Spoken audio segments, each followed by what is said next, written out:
morning, friends. Go ahead and stand and let's worship together.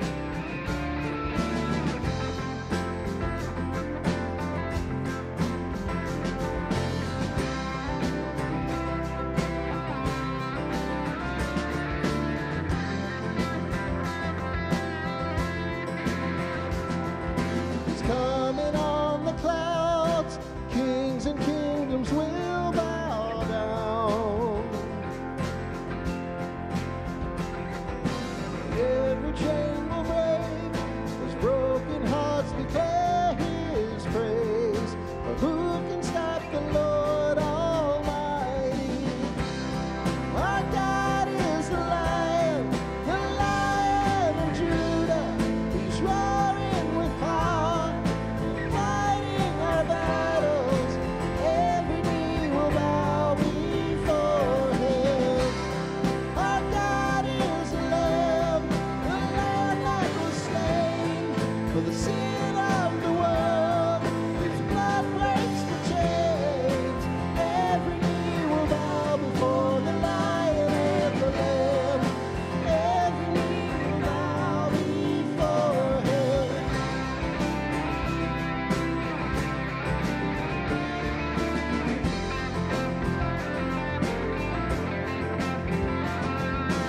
Open up the gates, make way before the King of Kings. The God who comes to save is here to set the captives free. But who can stop the Lord Almighty? Our God is the Lion of Judah.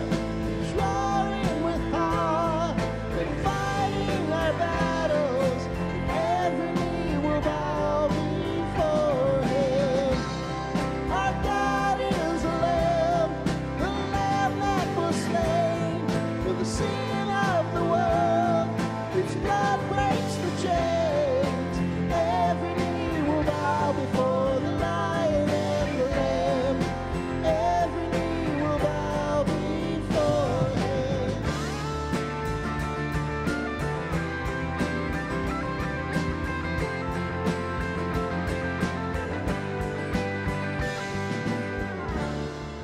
Who can stop the Lord Almighty?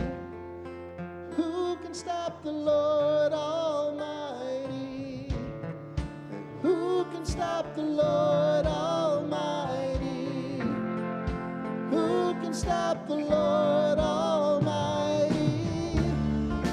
Who can stop the Lord Almighty? Who can stop the Lord Almighty?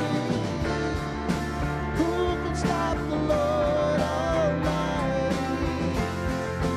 Who can stop the Lord? Our God is the Lion of Judah.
crashing in to meet me here.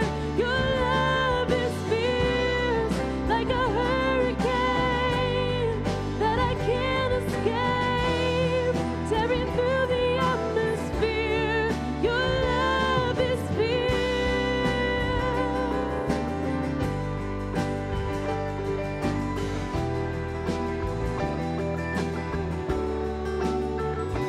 Cannot fail. The only thing I've found is through it all, you never let me down. You don't hold back, relentless in pursuit. And every turn I come face to face with you. Like a tidal wave crashing over me, rushing in to meet me here. Your love is fierce, like a hurricane that I can't escape, tearing through the atmosphere. Your love is fierce. Your love is fierce.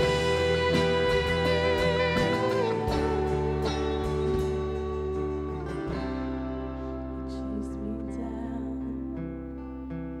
you seek me out. How could I be lost when you have called me found? You chase me down, you seek me out. How could I be lost when you have called me found? You chase me down, you seek me out. How could I be lost when you have called me found? You chase me down, you seek me out. And how could I be lost when you have called me found? Like a tidal wave crashing over me, rushing in to meet me here. Your love is fierce, like a hurricane that I can't escape, tearing through the atmosphere. Your love is fierce. Your love is fierce.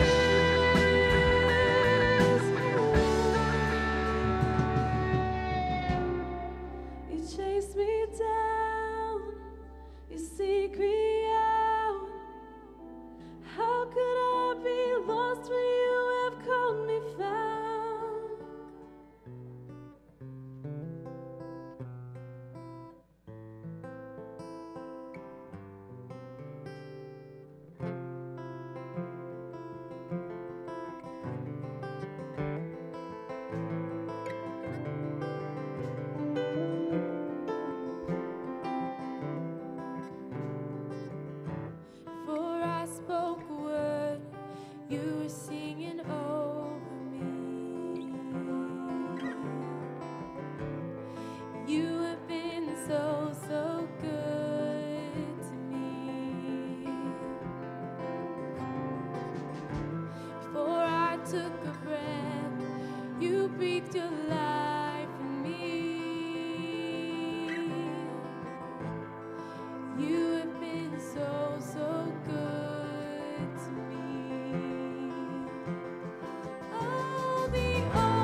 mountain you won't climb up, coming after me.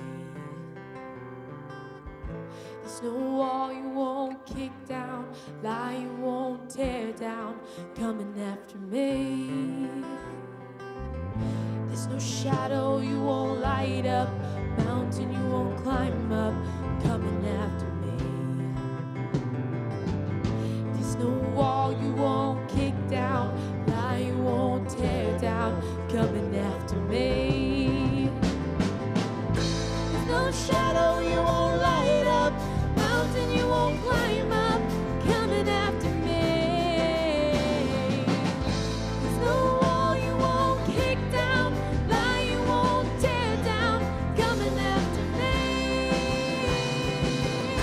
There's no shadow you won't light up, mountain you won't climb up, coming after me. There's no wall you won't kick down, lie you won't tear down, coming after me. Oh, the overwhelming, never-ending, reckless love of God. Oh, it chases me down, fights till I'm found. He's the 99. I couldn't earn it, I don't deserve it. Still, you give yourself away. Oh, the overwhelming, never-ending, reckless love of God. I couldn't earn it, I don't deserve it. Still, you give yourself away. Oh, the overwhelming, never-ending, reckless love of God. Hey, it's the weekend after Thanksgiving, and we're going to have communion together. One of the names for communion is Eucharist. Eucharist is the Greek word for Thanksgiving. Pretty cool, huh? So we get to do Eucharist, Thanksgiving, on Thanksgiving weekends. Great thing. Grab a seat for just a minute. I'm going to talk to you, get us kind of prepped for that.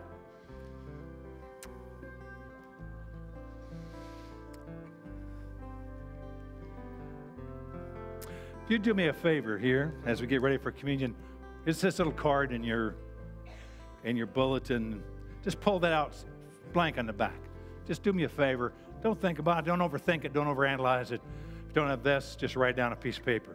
Write down the most difficult thing in your life right now. What's the hardest thing you're facing in your life right now? Just write it down. Don't second guess it. Just write it down. Hardest thing in your life right now. Okay? Write it down.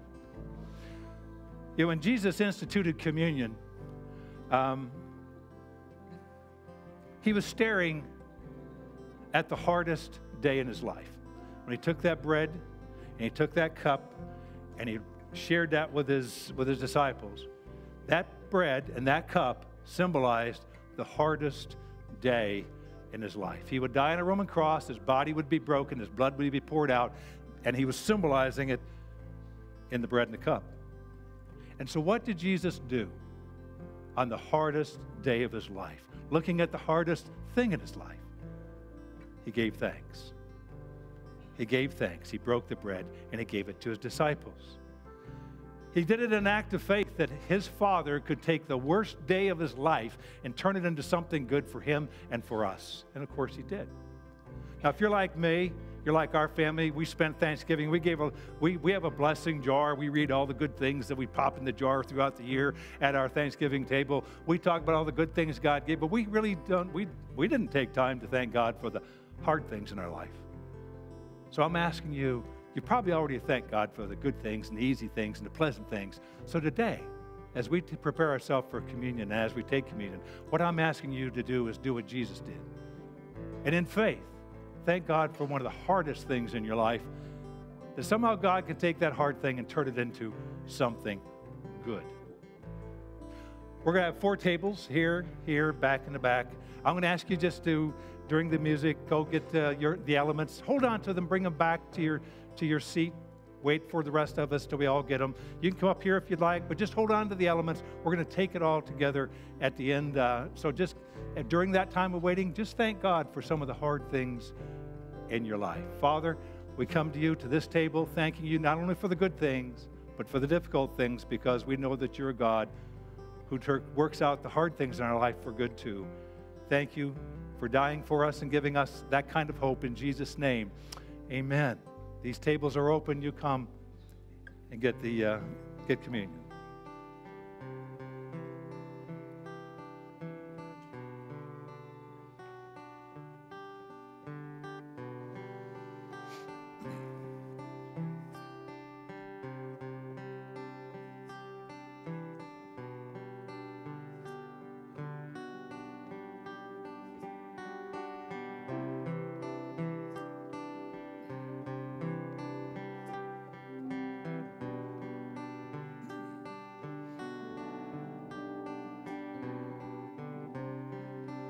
Walking around these walls, I thought by now they'd fall, but you have never failed me yet.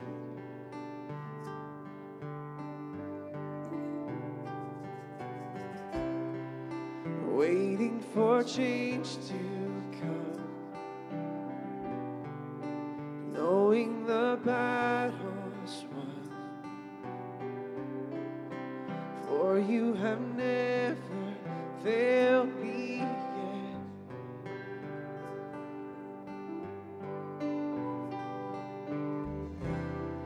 Your promise still stands. Great is your faithfulness, your faithfulness. I'm still in your hands. This is my confidence. You never failed me yet.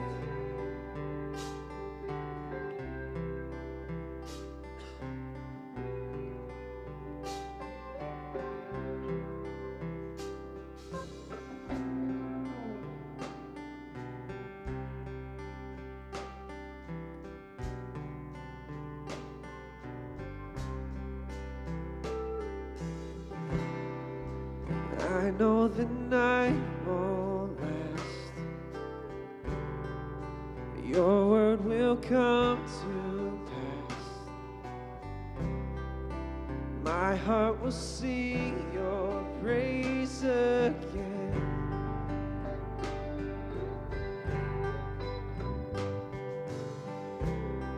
And Jesus, you're still enough. Me within your love. My heart will sing your praise again.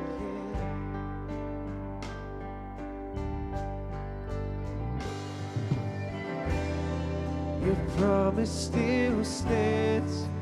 Great is your faithfulness, your faithfulness. Still in your hands. This is my confidence. You never fail. Your promise still stands. Great is your faithfulness, your faithfulness. And I'm still in your hands. This is my confidence. Never fail. Your promise still stands. Great is your faithfulness, your faithfulness. And I'm still in your hands. This is my confidence. You never fail me yet.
He looked at a piece of bread,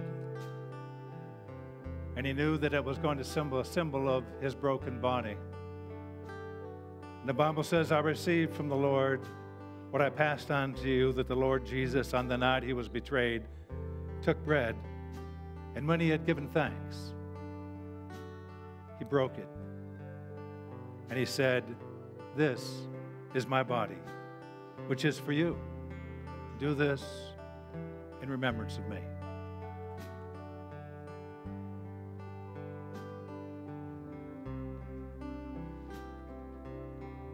In the same way, after supper, he took the cup, saying, this cup is the new covenant in my blood. Do this in remembrance of me. For whenever you eat this bread and drink this cup, you proclaim the Lord's death until he comes.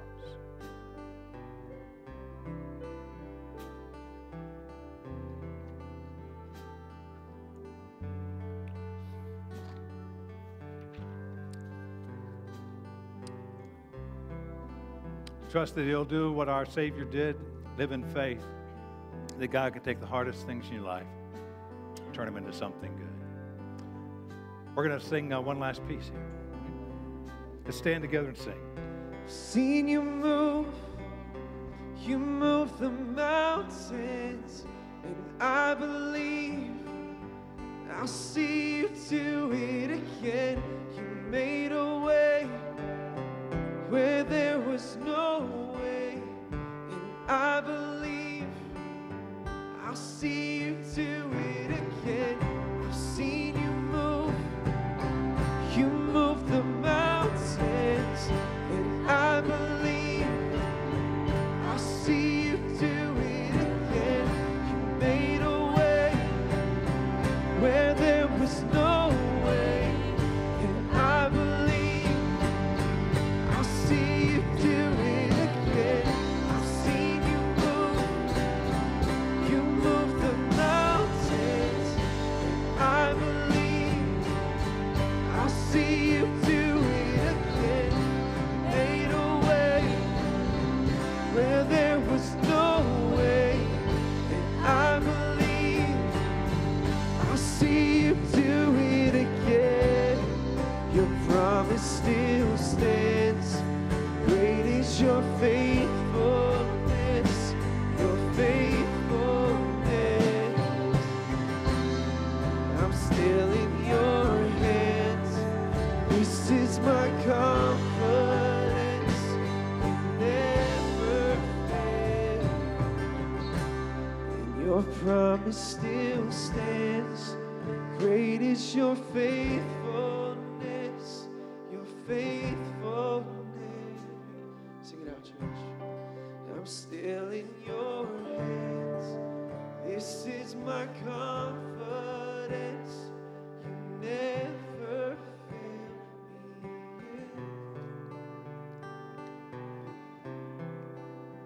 We are thankful, God, that even the hardest things in our lives, somehow you promised to work those for our good. And we know that if we've looked back over the course of our lives, you haven't failed us yet. And you won't. And we count on that promise this morning.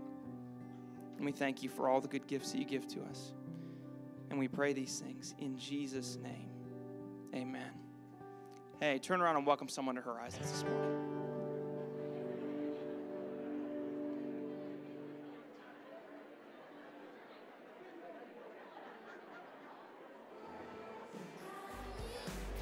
Your love is never in doubt. I wanna love you like you love me. I wanna love you like you love me. I'm falling into you. 'Cause no one's gonna love me like you do. Alright. I've got nothing to lose. So I can't stop, won't stop falling into you. Hi. All right, friends. I need to know once again, you all are letting me down. Y'all aren't praying for West Virginia hard enough. And Notre Dame won last night. Yuck. Gross. This has been a bad week for my faith and for college football and for my bodily health. You all are stressing me out. Pray harder. Just kidding. You guys are my friends. It's all right. We're going to be all right. West Virginia football isn't what matters in the end. Right. Please affirm me quickly. Hey, if we haven't met yet, my name is Josiah. I'm the Connect pastor here at our Lost Creek campus. We're so glad that you're here worshiping with us this morning. When you walked in, hopefully you got a bulletin. Looks like this. We've got a couple items we want to go over with you real quick, like our connection card. Take a second, fill that out if you're a regular. Put your prayer requests on the back and drop those in the buckets before you leave today. Unless you're new, recent, you're a first-timer, in which case, take a minute, fill that out. And at the end of the service, what we'd love for you to do is bring it over to the welcome area over there to your left, which just lit up, and we will take that connection card from you and give you a free gift in return. And we'll also take 2 or 3 minutes to introduce ourselves and show you how you can get connected here. So if you're new, we'd love to meet you right over there at the end of service. You'll also find a handout, so you can take sermon notes today. And Steve's going to explain what this is in the message, but you'll want to hold on to that and reference that later. And you're also going to find a giving envelope. Steve is going to be talking about giving, so I'm not going to give you a whole spiel, but I'm going to say that if you want to give and you are inspired after his message, you can drop your gifts in the buckets as you're leaving. You can text to give the number that is up on the screens. You can give online at horizonschurch.net, or you can take this envelope home. It's self-addressed and postage paid, and it will make its way to us. Also, Advent is starting next weekend. Woo! Grinches, all of you, still, come on, I've given you a whole week to get excited about this, all right? We have Advent supplies for sale so that you can celebrate Advent with your family or your community or your friends. Those are available in our resource center. You can pick those up. The only thing we don't have yet is our weekly family community devotional, which will be here next week, and you can pick that up next week, all right? I think that takes care of it for me. We do have an Advent series promo that will be going on social media today. And if you see it and you want to share it, invite your friends. This is what it's going to look like. Without any further ado, here it is.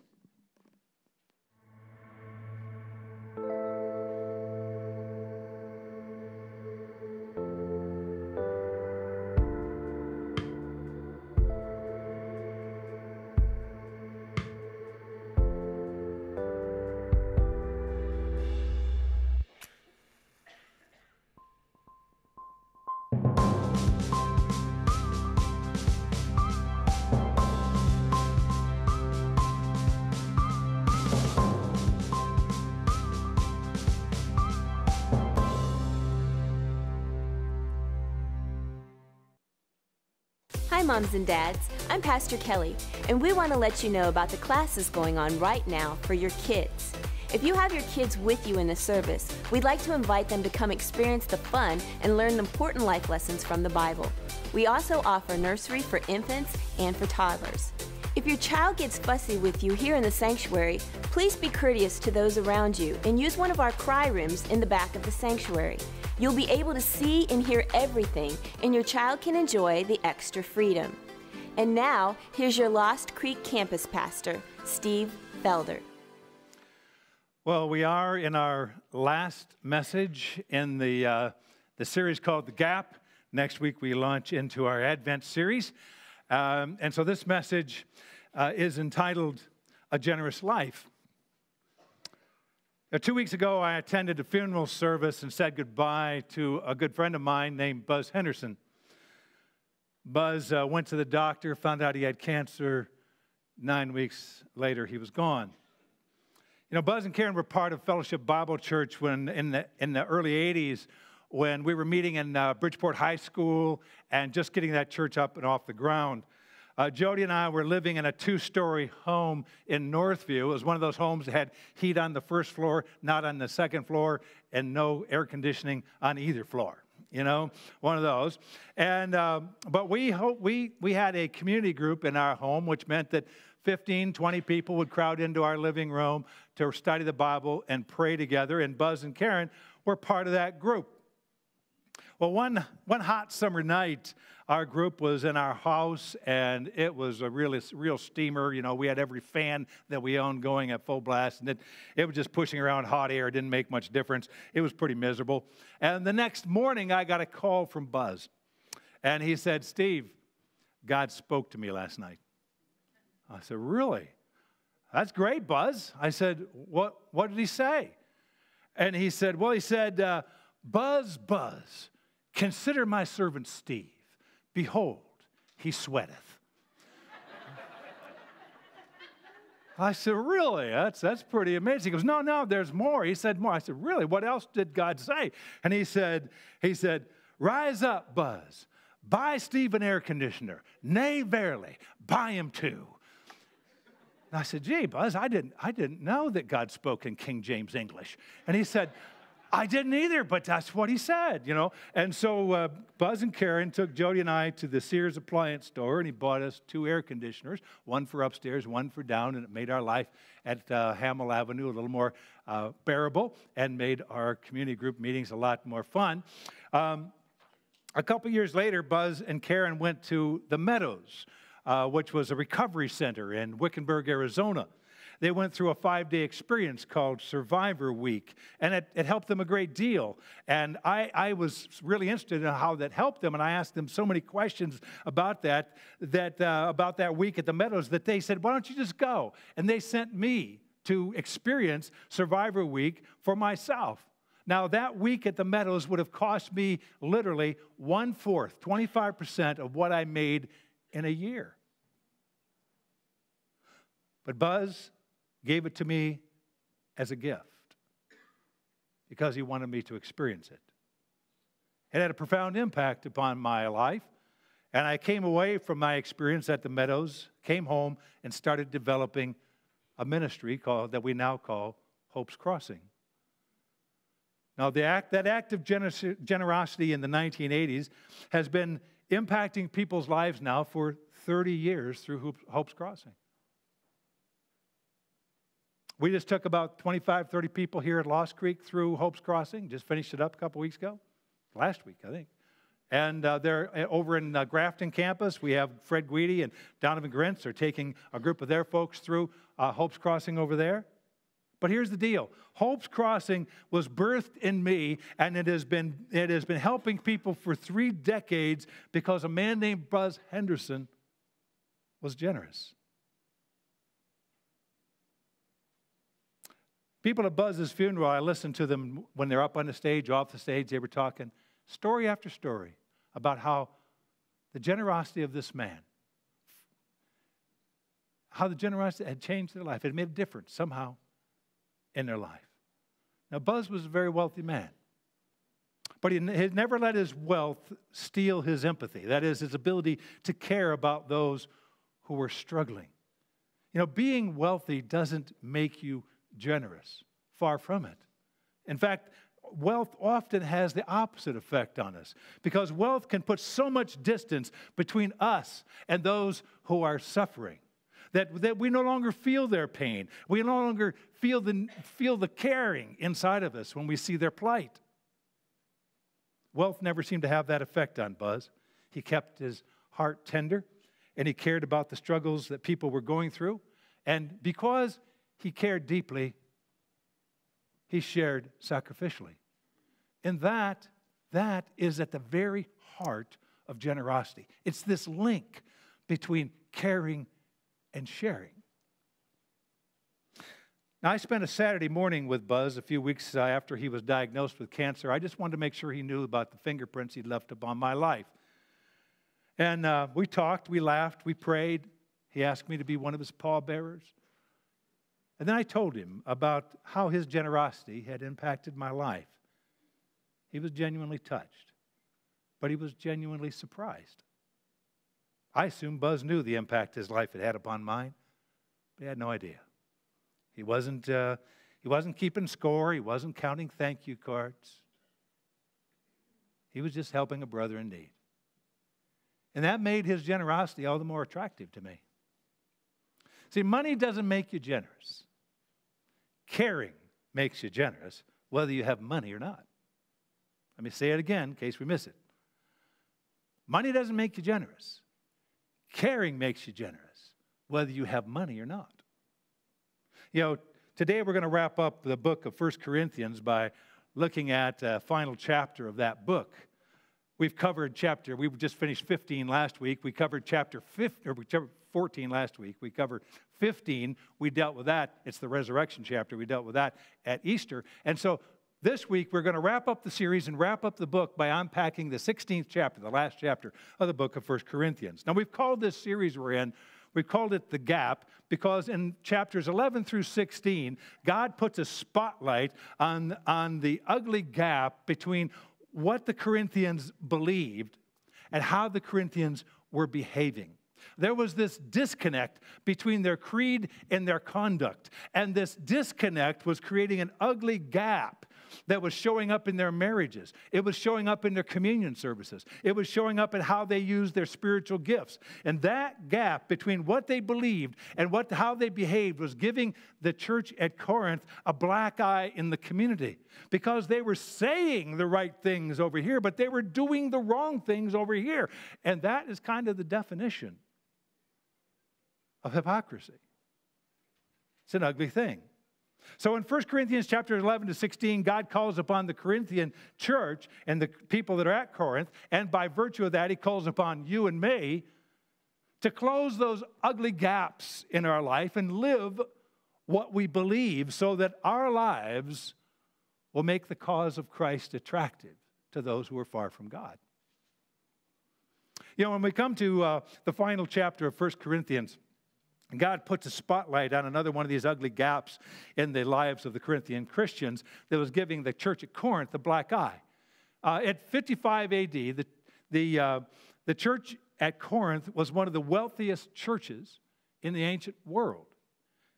And yet, despite their wealth, Corinth was one of the stingiest churches in the ancient world when it came to helping those in need. In southern Greece, where Corinth was located, that southern part of Greece, that was a sophisticated wealth belt called Achaia. To the north, northern Greece, up in here, it was called Macedonia, and that's where the poor rednecks lived, up there. The wealthy sophisticates lived in the south. And yet, it was these poor rednecks to the north. It was those Christians who modeled generosity for the wealthy, sophisticated Christians at Corinth to the south. And of course, they model it for us today as well. And if you want to read about that, you could read about it in 2 Corinthians chapters 8 and 9. So why were the poor Macedonians, not the wealthy Corinthians, the poster children? Why were they the poster children for generosity? I think it comes down to a very simple principle. Money doesn't make you generous. Corinthians had lots of money. But money doesn't make you generous. Caring makes you generous, whether you have money or not. The Macedonians proved that. The Macedonian church cared about the plight of others. They cared about advancing the cause of Christ. So they took the little bit that they had and they shared it. They were generous. The Christians at Corinth, however, had a sharing problem because they had a caring problem. The Christians at Corinth were nothing if not consistent. And the one thing that they did consistently was they put themselves first and they marginalized others to advance their own cause. That created a caring problem at Corinth. We saw it in chapter 11. The church at Corinth was having communion, but before they had communion, they had a big potluck dinner called an agape, a love feast. And they had the big common meal together. And then they would have communion at the end of that. But the poor and the slaves of their church could not come to that service until their evening work was done. Now, caring people would have said, we understand that. We're going to wait for our brothers and sisters who have less means and less freedom than we do so we can eat that meal all together. We'll wait for them. But the self-absorbed Corinthians didn't want to wait because they were hungry. And so they ate all the food, they drank all the wine, and they left scraps for the poor brothers and sisters who couldn't get there until their masters released them from their labors. And then they wanted to go on from the meal and have communion as if they were acting like they loved their brother. God rebuked them strongly for their misbehavior, for putting themselves first, marginalizing the struggling brothers and sisters in Christ. Why? Because they were saying by their actions, I don't really care that your life is hard. I only care that the struggles of your life are inconveniencing my life. We're eating. Now that was a caring problem. And that caring problem created a sharing problem. You see this caring problem again when it comes to their spiritual gifts, how they were using spiritual gifts. They ignored the very virtue that is at the heart of caring, love. That's why when you have 1 Corinthians 12, which is about gifts, 1 Corinthians 14, which is about gifts, right in the middle of it is the chapter about love, because that's what they were missing. They didn't have a gift problem. They had a caring problem. They had turned the church services into, like rap battles. People were speaking in a foreign language and doing a mic drop and saying, what do you think of that? It was one of those kind of things. They weren't doing it to build up Christians or to attract lost people to Christ. They were doing it to put the spotlight on themselves and make them look more spiritual than their peers. It was not a gift problem. It was a caring problem. Now, I'm not a prophet nor the son of a prophet, but I can tell you this, that if you and I have a caring problem, we're going to have a sharing problem. And when Christians have a sharing problem, they give Christianity a black eye, because the lost world knows that these two things are linked, caring and sharing. And when we say that we care, but we do not share, it just comes across as hypocrisy. It gives us a black eye. So generous Christians link these two things. They link caring and sharing. We care deeply about the plight of others, and therefore we share sacrificially to help them. We care deeply about our life making a difference for the cause of Christ. So we take whatever we have and we leverage it to advance the cause of Christ in this world. Now, that's not only good for those that we help, it's not only good for us personally, but it's also good for the cause of Christ. Because a lost world looks at that, and that adorns the gospel of Jesus Christ. It's very attractive to them. Which brings us to this point. We make Christianity attractive when we care about others deeply and share sacrificially. We adorn the gospel of Christ. We make Christianity attractive when we care about others deeply and share sacrificially. Now, Jerusalem was where Christianity was born, because that's where Jesus was crucified and rose from the dead. But Jerusalem was also the place where the resistance against Christianity was born.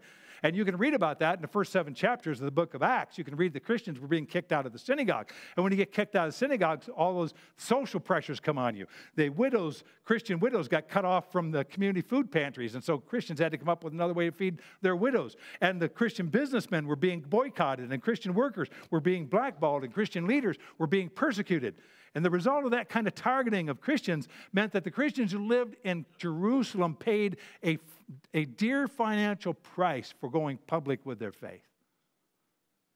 Jerusalem was not poor, but the Christians who lived there were marginalized and driven into poverty. Now, there was a church to the north. The first Gentile church we know of was 300 miles north at a city called Antioch, church at Antioch. And the Apostle Paul joined the leadership team of that church. And when he did, one of the first things they did was the church at Antioch gathered up a big offering. They gathered up a big offering, and they gave it to the suffering Christians down in Jerusalem to alleviate some of their poverty. Paul and Barnabas delivered that gift to the church at Jerusalem as an act of generosity from the church at Corinth. You can read about it in Acts chapter 11. And so that's back here in Acts chapter 11. And after that happened, Paul went on missionary journeys, and he began to plant churches in what we call Turkey today, Asia Minor, planted a bunch of churches there, crossed the Aegean Sea, started planting churches in northern Greece, Macedonia, and then down to southern Greece in Achaia.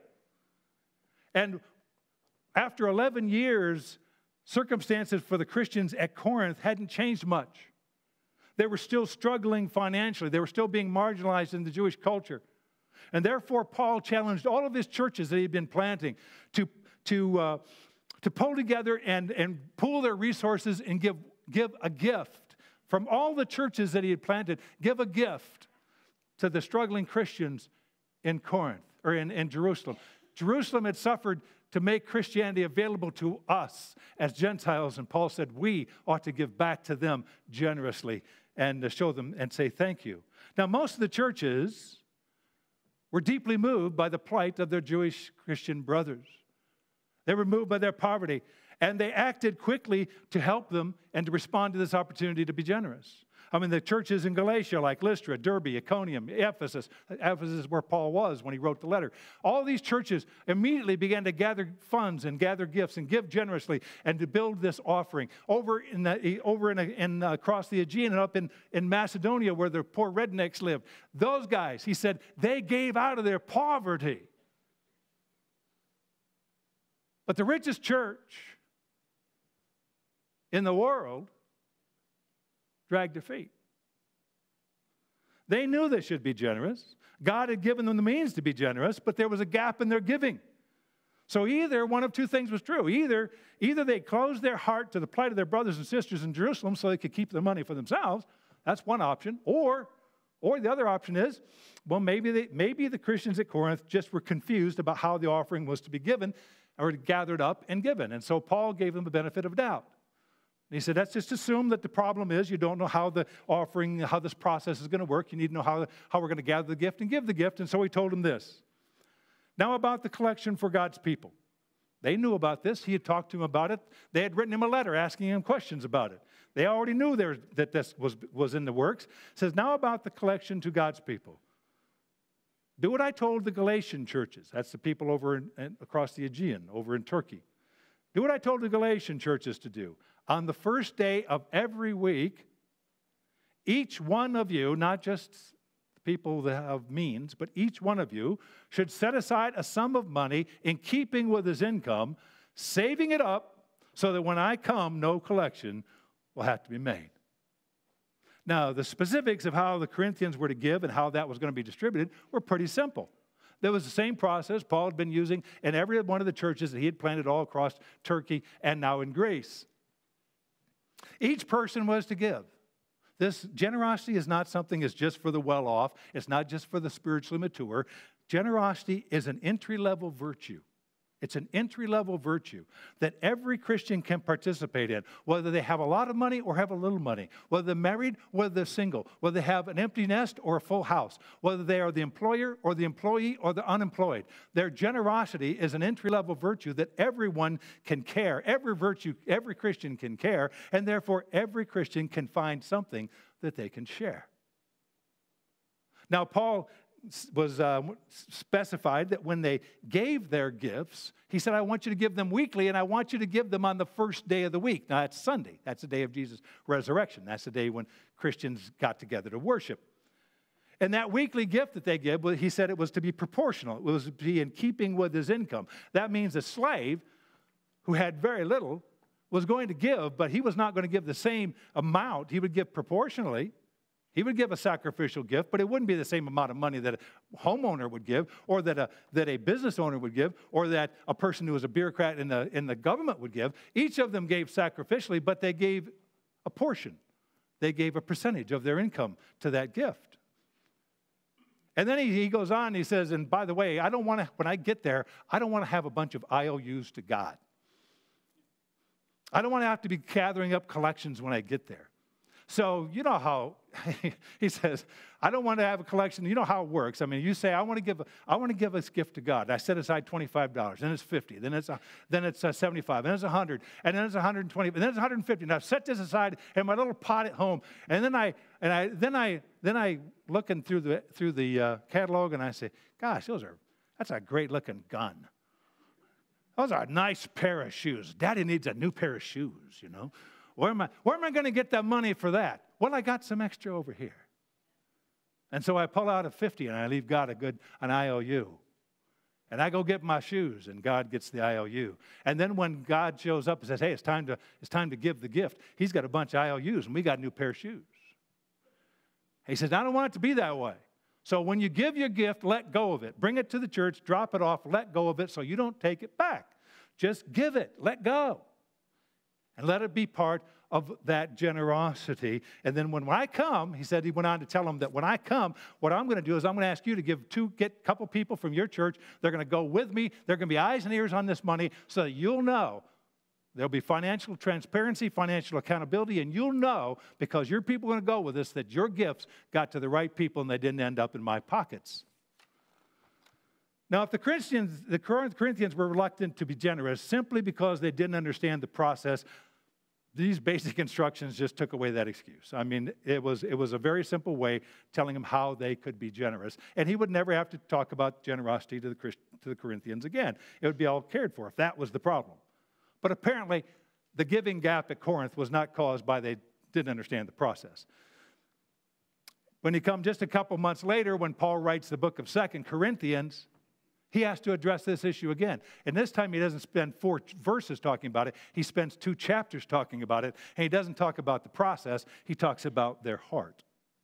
All the other churches in Asia and in Greece gave sacrificially. They gave willingly. Even the poor rednecks up in northern Greece gave out of their poverty. But the richest church in the world was the most reluctant to be generous. Not because their pocketbook was too small, but because their heart was. When Christians care, they find a way to share. Whether they have a lot of money or whether they have just a little bit. It's the virtue called generosity. So what's that mean for you and me? Well, I can tell you that things haven't changed much in 2,000 years. You can look around. There's still lots of people that are impoverished, lots of people who depend upon the generosity of Christians like you and me to have some of the suffering taken out of their life. It hasn't changed in 2,000 years. Caring and sharing are still linked at the hip. Those who care find a way to share. Now, if generosity was just a social obligation that we needed to meet, then the government could tax us. The government could just tax us and pry our money out of our fists, take it away from us, give it to the poor, and we'd be done with it. If that's all generosity was just a social obligation, it could be accomplished that way. But generosity is not just a social obligation. It is a spiritual virtue. It develops something good in you. In fact, generosity is designed so that to do something good inside of you while you do something good for others. God set it up that way.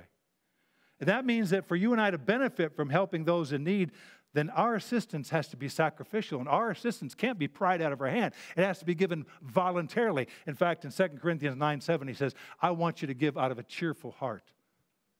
I want you to give because you love to give. I want you to give because you care. So we have to give not because we care for the plight of those in need. We have to give because we believe that our sacrificial gifts can somehow make a difference in the cause of Christ around the world. There were lots of poor communities in the first century. There's lots of poor communities in the 21st century. And many look at those and they say, well, we can't help everybody, so we're not going to help anybody. And you know as well as I know that's a cop-out. That's just a cop-out, right? Paul didn't go there. Paul said he understood he couldn't help everybody. He said, we can't help everybody, but we surely can help somebody. And we're going to help the poor, struggling Christians in Jerusalem. And that's why when we come to this, we say we can't help everybody, but we can help somebody. We surely can help somebody. And we can help a group of people in Cambodia. We've targeted and we put a bullseye on them. We're like lasered on the need there. In Cambodia, we can help the orphans in Cambodia to have a life. We can help them to survive and find Jesus and have a life. We have planted 7 churches in Cambodia, and every one of those churches is not just a church, it's also an orphanage where kids from the community, kids that have lost their families or have been abandoned by their parents, can come to that church and they will receive a home and clothes and food and education and medical care and spiritual training so that they can survive and they can thrive and they can find Jesus. Without that kind of generosity from Christians like you and me, then those kids die. They die of disease, they die of starvation, or they're scooped up by the human traffickers who sell them into forced labor or into sexual slavery. There's over 1,000 churches like the 7 that we have planted. There's over 1,000 of them in Cambodia. And they are the #1 deterrent to human trafficking in that country. So what does it cost us to help one of our orphans in Cambodia? Well, according to USDA stats, we invest here in America, we invest in our kids to the tune of $280 a week to make sure our kids have a good life. That $280 a week makes sure that our kids have a roof over their head, they have a home, have good food on the table, they have new clothes on their back, they have good education, they have regular medical care, they have lots of entertainment, and they have a chance to excel in some sport or activity of their choice. And we do that because we love them. We invest in our kids to a tune of $280 a week because we love our kids. But we also love our kids in Cambodia. And here's a surprising, yet I think very encouraging, startling little piece of information. It takes $280 a week to give our kids in America a good life. But that same amount of money, that same amount, $280 a week, will take care of one of our orphans in Cambodia, not for a week, not for a month, not for 6 months, for a year. For a year.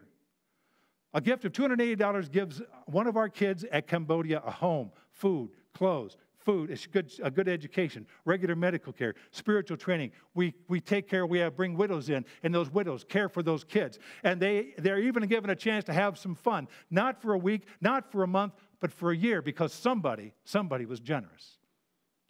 Or a group of somebodies were generous and gave $280. To me, that's pretty amazing. Now, this little girl on the front of your handout, this little girl lives in Cambodia. Her name is Marie Yar. Marie was abandoned by her parents, or her parents were killed. We don't know which. But a stranger found her as an infant, and she would have either died of starvation or disease, or she'd have been scooped up and made into a sex slave. But that stranger took her to a local official. That local official knew that the Cambodian government had nothing for Marie Yar. They knew that there was nothing for them. But he knew that there were churches who had that were orphanages. And so they took this little infant to a church just like the ones that we build, and they gave this little girl to a church, church orphanage in Cambodia, and she was loved, she was cared for, she was nursed back to health, and the pastor of that church fell in love with that little girl and actually adopted her. She's 10 years old now. That's her at 10. And she has a good life. She has a great smile. She has an education. She loves Jesus. And she's had an opportunity to survive and thrive because someone cared. And because they cared, they found a way to share. Whether they had money or not, they found a way. Now, you may not be able to support a child for a year, but we've said here, well, maybe 6 months, maybe for 3 months, maybe for a month. Maybe that's where you can get started. Money doesn't make you generous. Caring makes you generous, whether you have money or not. Because generous people always find a way to share. They just do. If you've never shared, if you've never stepped into this virtue of generosity and supported one of our kids, one of our Cambodian kids, this could be your year. Start with a month, start with 6 months, start with a year. But share because you care. And if you've been here and you've been one of our major supporters for these kids, then you know what the blessing that is to your life and what a blessing it is to their life. We ask you to continue to do that. Just make sure that on your envelope you tell us, hey, this is for the kids, and this is for Cambodia, this is for Christmas offering. We use our Christmas offering every year to help support this. Easter and Christmas, we underwrite these expenses, and just write it on here so we know that it's to go to the kids, and we will make sure that it gets there. Now, not all generosity revolves around giving people money. Paul told us that those Macedonian Christians in northern Greece, he said those guys gave themselves to the Lord and to us, those who were serving Christ, before they ever gave their financial gift. You know, I grew up in a home that didn't have a lot of money. For a number of years, my dad was out of work, and we lived on a farm. We didn't have much money, but because we lived on a farm, we were still able to be generous because we had food. So we shared what we had. And that brings us to this next point. We make Christianity attractive when we put ourselves out so that to make others feel at home. We make Christianity attractive when we put ourselves out to make others feel at home. Now, putting yourself out so another person feels at home, that kind of generosity has a name. It's called hospitality. And when I was growing up, there were a number of years that our family just didn't have much money. But we had plenty of food. You know, we raised our own beef, we canned our own fruit and vegetables and pickles, and we made our own bread, we made our own jam. We had food. And so when a guest speaker came to our church, or a missionary came to our church, they almost always landed at our dinner table on Sunday. You know, 2 weeks ago, I went to Michigan. I took all of our family, and we went to Michigan, and we celebrated my mom's 90th birthday. Had a big party for her. 70 people showed up. It was a great time. And I picked up, we had a card, and I wrote in that card and just jotted down, began to tell my mom about some of the things in her 90 years of life where she had left her fingerprints upon me. And one of the things I mentioned to her was, you always put yourself out to make missionaries and guests feel at home.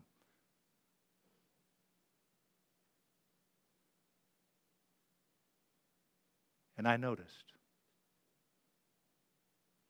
And it changed me. Now, I remember one of our missionaries was from Greece. I couldn't say his name. When I said it, it came out like Mr. Takalakalu, something like that. And so he said, just call me Mr. Talk. And so that's what I called him, Mr. Talk. And the first time Mr. Talk came to our house on a Sunday for dinner, my mom had prepared one of her feasts. You know, there was roast beef and mashed potatoes and gravy and fresh green beans from our garden, and there was homemade bread and homemade jam and sweet corn from our patch, and there were fresh picked strawberries and homemade shortcake. All that was on the table, and I brought Mr. Talk into the dining room, and my mom was running around in her apron, and she looked at him. She goes, "Just take your tie and your jacket off and lay it anywhere." Said, "We don't put on the dog here." And Mr. Talk froze. And his eyes got as big as saucers. And he began to stammer, trying to find the words. He had never heard that phrase, putting on the dog. And he was looking at our table and trying to figure out if that central piece of meat was was that a roast beef or roast beagle? You know, which was that, you know? My mom saw the terror in his face and reassured him that putting on the dog was just a country expression to say that we make things very informal here so that you can feel at home when you're away from home. He was relieved. We had a good laugh, built a memory. Mr. Talk, all right? You don't have to be wealthy to be hospitable. You just have to share what you have. Put yourself out a little so that someone else feels at home. Apparently, the Corinthian Christians were not used to doing that. And so when Paul said, I'm going to be coming to you with a team, Timothy's going to be coming to you with a team. I need you to be hospitable to these folks, not just for us, but for you. He said it like this: after I go through Macedonia, he's over in Ephesus. He's going to come over the Aegean, started at northern Greece and work his way down to Corinth down in the south. He says, after I go through Macedonia, I'll come to you, for I will be going through Macedonia. Perhaps I'll stay with you for a while, even spend the winter. And now he says, I'll spend the winter with you so that you can help me on my journey wherever I go. I need you to be hospitable. I need you to give some of what you have to help us feel at home. Timothy, he says, is going to be coming. If Timothy comes, see to it that he has nothing to fear while he's with you, for he carries on the work of the Lord just as I do. No one then should refuse him this hospitality. When you come, I want you to take care of Timothy and his team. When we come, would you please take care of me and my team? Not just because we need it, but because you need to do this. It's part of a generous life. Hospitality makes the cause of Christ attractive to a lost world because it doesn't cost a lot of money, but it costs time. It costs inconvenience. It's the hassle factor of your life. That's what it costs you. You know, we live in a world that has a premium on privacy and a premium on time and a premium on convenience. And so when they see Christians giving up these things in order to help another person feel at home, it's very impressive to them. You know, a couple years ago, we had a family in our church, Dave and Karen Strother, who went through back-to-back surgeries, both of them surgeries, and they couldn't go home and care for each other. So Richard and Bridget Ward said, come and live at our house, and they nursed them back to health until they could care for each other. That didn't just help Dave and Karen. That made the gospel attractive in our area. You know, my wife goes to UHC, and she rocks babies who are born into this world alone and addicted to crack, because a baby needs to know that they're cared for. And they need to feel at home until they get a home. You know, we had a family in our church. The daughter came to their parents and said, "Hey, one of my good friends at school, her parents are so addicted that they've lost their home. She's living out of a car. She's trying to finish high school. She's working part-time. She's just struggling. Can we help her?" That mom and dad didn't just pray for her. They cleared out a bedroom. They brought her into her home. They gave her some certainty at a critical time in her life. They helped her make out her papers so she could go to school. They made it financially able so she could go to college. I saw him the other day, and I said, "How's she doing?" And he said, "We're doing our Christmas gifts, our Christmas list. Guess who's on the list?" So that girl's life will be permanently changed because someone from Horizons put themselves out so they could feel at home. That's generosity. Most of us are willing to do that for a family member. Many of us are willing to do it and we're willing to do it for our kids. But will we do it for a stranger? Will we do it for somebody outside of our family? The very word in Greek for hospitality is phileo, to love, xenos, stranger, to love a stranger. That's hospitality. Money doesn't make us generous. Caring makes us generous whether we have money or not, because Christians can put themselves out so that others feel at home even when they don't have lots of money. We can be generous with praise even when we don't have 2 nickels to rub together. And that's this final thing I want to talk to you about briefly. We make Christianity attractive when we're generous with our praise. You know, Paul ends the book of 1 Corinthians with these shout-outs, with these high fives, with these honors that he kind of, you know, gives out some honors here. He says, I'm going to just call out some folks that have been really helpful in the cause of Christ. And he honors Apollos in verse 12. Aquila and Priscilla are hosting a home in a church in their home. He honors them in verse 19. Timothy in verse 10. Fortunatus and Achaicus in verses 17 and 18. He honors them. In verse 15 and 16, Paul praises a man named Stephanas and his family because they were one of the first people who were converted in this wealth belt to the south, and they have consistently, since their conversion, served others and served Christ in a devoted way. He says, you know that the household of Stephanas were the first converts in Achaia, this southern part of Greece, and they have devoted themselves to the service of the saints, not just service of God, but service of other saints.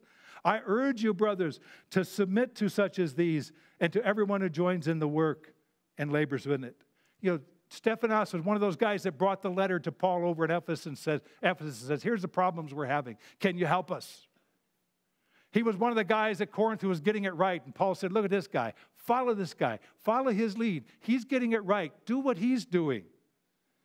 You know, generous people aren't just generous with their money. They're not just generous with their time. They're also generous with their praise.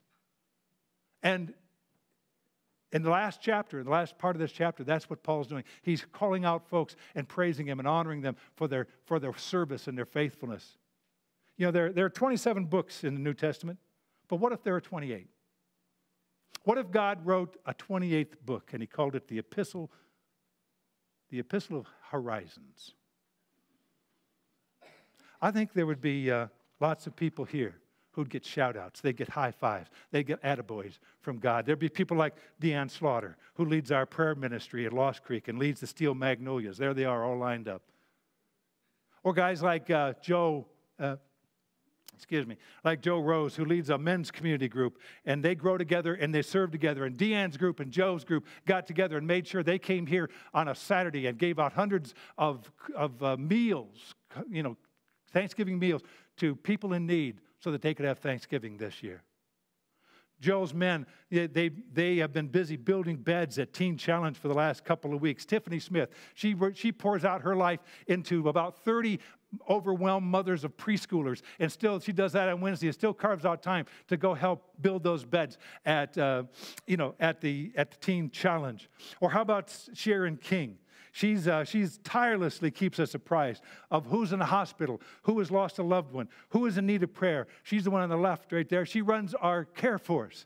Or Mary Elsie. She runs our kids ministry and our worship ministry for kids over at our Berkeley campus. Or Donna Cottrell. She's joined Grafton, and at Grafton she leads the community group for the ladies over there and is growing and thriving. Or how about Ben and Christine Studervant? They lead the CR ministry over at Salem. And I heard the other day they had 50 people that showed up and said, when we want to ask Jesus to help us to get better and get past our life-controlling issues.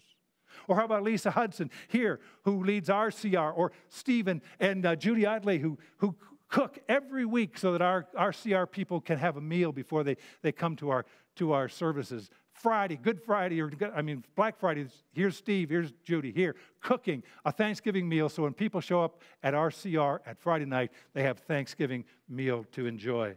Or how about E.J. Cartagena and Brian Dumeyer. They lead a youth ministry over at Salem. And all words, the word I get is it's off the hook. That's the word I get. All right. Derek and Amber Hughes, they bring Jesus into the Genesis Center for kids that are struggling over there. Ricky Hitt, Mark Bland, they impact hundreds of kids' lives through One King Sport. Emily Krause leads our teens on worship on Wednesday. Cynthia Hill and her two daughters are twins, Meredith and Marina. They have been pouring into our kids for a decade here at Lost Creek. And just as when you, in 1 Corinthians, for every one person that you can highlight, there are 10 who you cannot get to. And that's where you and I come in. Because when you see someone serving, it doesn't take too much. It just take a little time to live generously and go thank them for serving. They're not getting paid. They're doing it out of the goodness of the heart. Thank them for serving. The guys who are parking, the people that are greeting, the people that are making sure you got a seat, the people who serve you in the booth out there. All these people that serve, just take a minute, thank them, because money doesn't make you generous. Caring makes you generous. And this is what I know. Generous people find a way to give whether they have money or not. Generous people put themselves out so that others feel at home, whether they have extra time and extra energy or not. Generous people see those who are serving and they say thank you, whether they get thanked or not. Because a generous life does not require a big bank account. It requires a big heart. And that's why I'm absolutely sure that every person here, every person who's hearing my voice can live a generous life. So what do you say we just do it? This is a season to be generous. This is a season to say thank you. This is a season to let the grace of God be seen in our life and make Christianity beautiful to a lost world. Let's live a generous life. If this is your first week with us or I haven't met you yet, I'm going to be right over here at the end of the service. I'd love to meet you. You have a great week.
Good morning, friends. Go ahead and stand and let's worship together.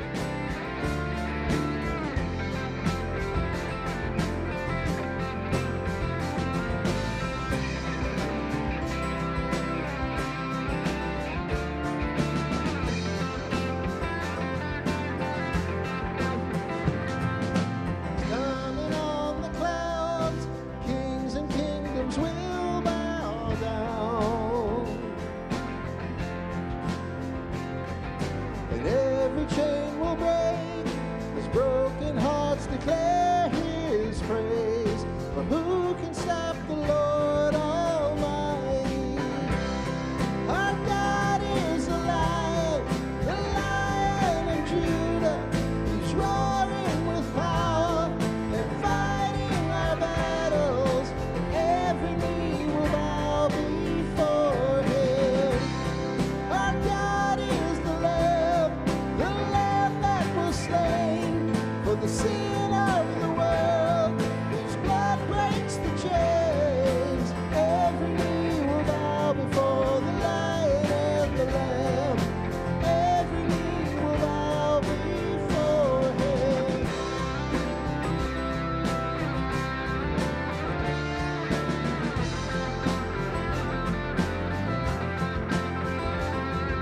So open up the gates, make way before the King of Kings. The God who comes to save is here to set the captives free. For who can stop the Lord Almighty? Our God is the Lion of Judah. He's roaring with power and fighting our battles. Every knee will bow before Him. Our God is the Lamb that was slain for the sin of the world. His blood breaks the chains. Every knee will bow before the Lion and the Lamb. Every knee will bow before Him.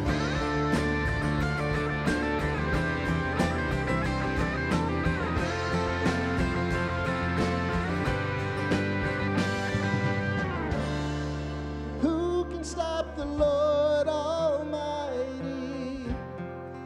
Who can stop the Lord Almighty? Who can stop the Lord Almighty? Who can stop the Lord Almighty? Who can stop the Lord Almighty? Who can stop the Lord Almighty? Who can stop the Lord Almighty? Oh, who can stop the Lord? Our God is the Lion of Judah. He's roaring with power and fighting our battles. Every knee will bow before Him. Our God is the Lamb that was slain for the sin of the world. His blood breaks the chains. Every knee will bow before the Lion and the Lamb. Every knee will bow before Him. Our God is the Lion of Judah. He's roaring with power and fighting our battles. Every knee will bow before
could I be lost when you have called me found? You chase me down, you seek me out. How could I be lost when you have called me found? You chase me down, you seek me out. How could I be lost when you have called me found? Like a tidal wave crashing over me, rushing in to meet me here. Your love is fierce, like a hurricane that I can't escape, tearing through the atmosphere. Your love is fierce. Your love is fierce.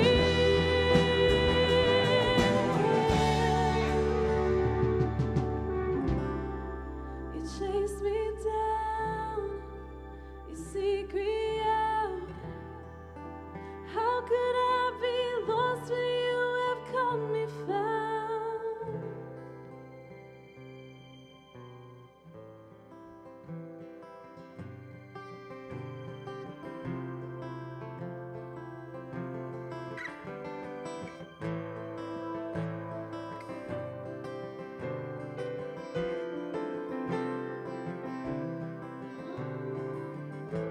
Before I spoke a word, you were singing over me.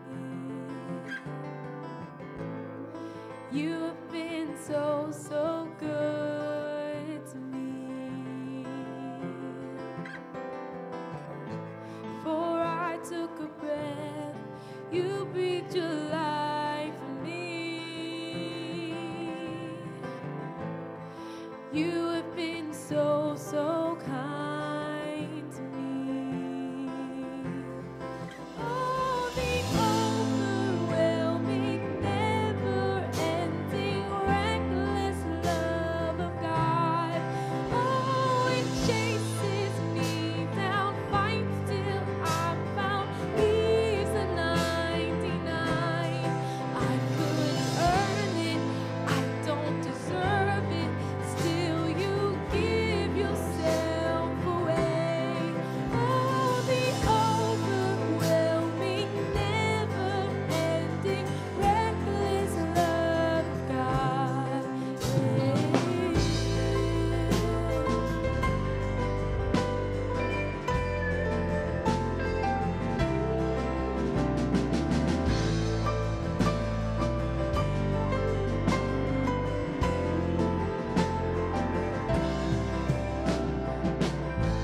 When I was your foe, still your love fought for me.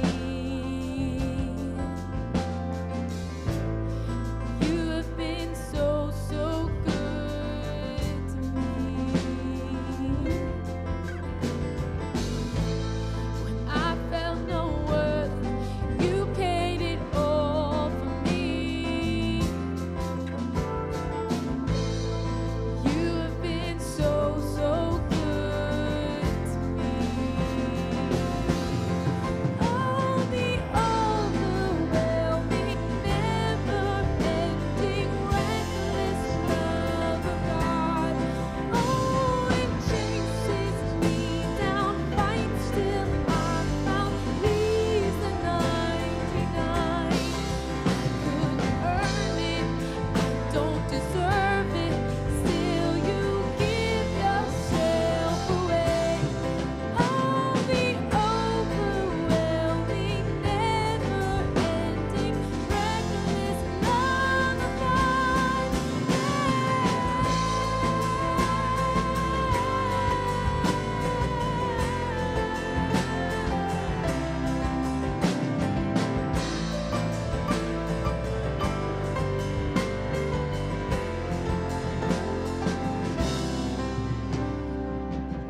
There's no shadow you won't light up, mountain you won't climb up, coming after me. There's no wall you won't kick down, lie you won't tear down, coming after me. There's no shadow you won't light up, mountain you won't climb up, coming after me. There's no wall you won't kick down, lie you won't tear down, coming after me. There's no shadow you won't light up, mountain you won't climb up, coming after me. There's no wall you won't kick down, lie you won't tear down, coming after me. There's no shadow you won't light up, mountain you won't climb up, coming after me. There's no wall you won't kick down, lie you won't tear down, coming after me. Oh, the overwhelming, never-ending, reckless love of God. Oh, it chases me down, finds till I'm found, leaves the 99. I couldn't earn it, I don't deserve it, still you give yourself away. Oh, the overwhelming, never-ending, reckless love of God. I couldn't earn it, I don't deserve it, still you give yourself away. Oh, the overwhelming, never-ending, reckless love of God.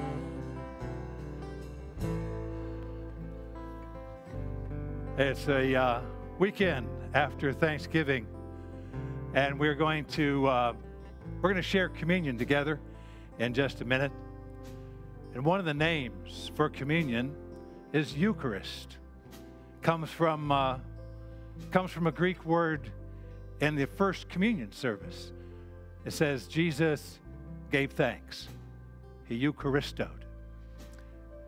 Fitting, I think, that on Thanksgiving, week after Thanksgiving, we share the Eucharist, a time of giving thanks together. If you just sit down for a moment, I want to talk to you, just to prepare our hearts for that. In your packet of goodies, there's a little flyer. It looks like this with a little girl's face on a picture on it. The back of that is empty. Would you just pull that just for a minute? Pull it out, get your pen. Don't overthink this. Just write down what's the hardest thing you're going through in your life right now. Just write it on that piece of paper. Don't filter, don't overthink, don't overanalyze. Just write it down. You probably know. Hardest thing that you're going through right now in your life. You don't want the person next to you knowing it, write it in code. Right? But hardest thing you're going through in your life. Now, why do I ask you to do that? Because Jesus, on the night that he established communion, picked up a piece of bread, and he picked up a cup, and he was staring at two symbols that depicted what was going to happen to him tomorrow, which would be the most difficult, the hardest day of his life. And he took that bread and he took that cup, which was a visible symbol of the hardest, most difficult thing his Father was ever going to ask him to do. And you know what he did? He gave thanks. That's what he did. He thanked God that somehow he was going to take the worst day in his life and save the world through it. So I'm asking you to follow Jesus' example. If you're like me, you're like our family, Thanksgiving, we have a blessing jar. We thank God for all the pleasant things and the nice things and the good things in our life. But God says give thanks in all things, not just the good things, but also the hard things. And so today I'm going to ask you to kind of balance out your Thanksgiving experience and thank God for that hard thing that you wrote down or that you were afraid to write down. And thank God in faith that somehow he can take a hard thing and turn it into a good thing in your life and in your family and in the cause of Christ. When you do that, we're going to open up the tables here. There's 2 up here. There's 2 in the back. We're going to invite you in just a minute to go to the tables and get the elements. But would you just hold on to them? Don't take them yet. Just hold on to them. Bring them back to your seat. You can come up here and just spend some time praying and thanking God for the hard things in your life. Be specific. Tell him about those things. Ask him to use them for good. You don't know how they're going to turn out that way, but you're asking him to do it. And then at the end, when everybody's served, everybody's got back to their seat, we'll take communion together. Let's just pray. Heavenly Father, thank you that because you faced one of the hardest days in your life, we can face the hard days in our life. We thank you for that. Thank you for your shed blood, for your broken body that bought us salvation and hope. We're grateful in Jesus' name. Amen. Hey, come to the tables, get your elements, come back, wait, or come to the front, wait. Thank God for the hard things in your life.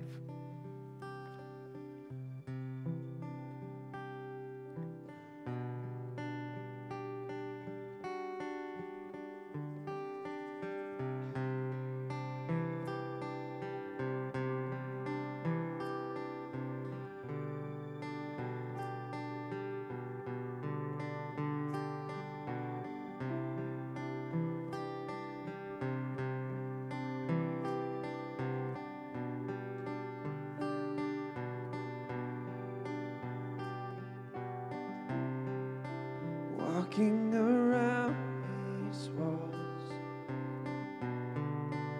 I thought by now they'd fall, but you have never failed me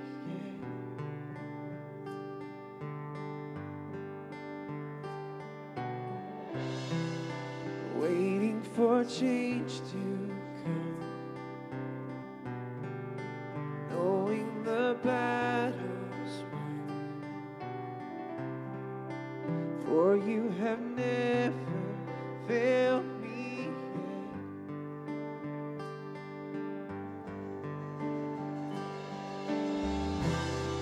Your promise still stands. Great is your faithfulness, your faithfulness. I'm still in your hands. This is my confidence. You never failed me yet.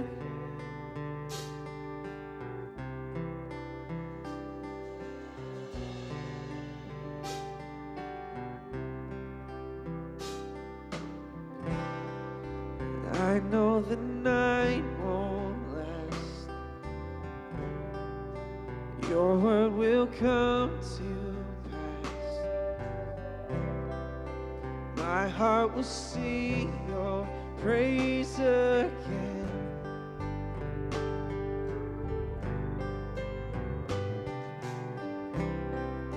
Jesus, you're still enough.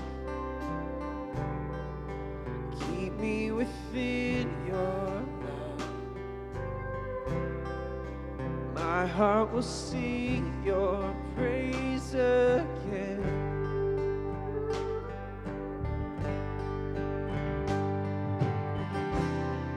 Your promise still stands.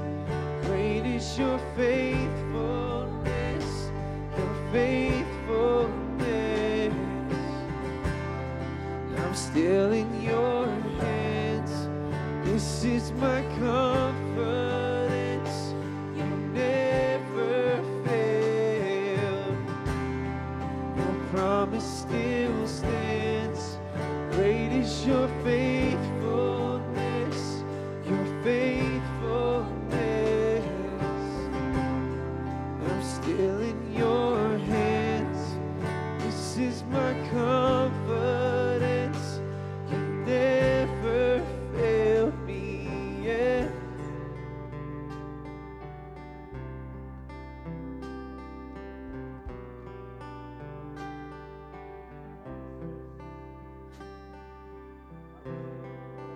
So passed on to you that the Lord Jesus, on the night he was betrayed, he took bread. And when he had given thanks, he broke it. And he said, "This is my body, which is for you. Do this in remembrance of me."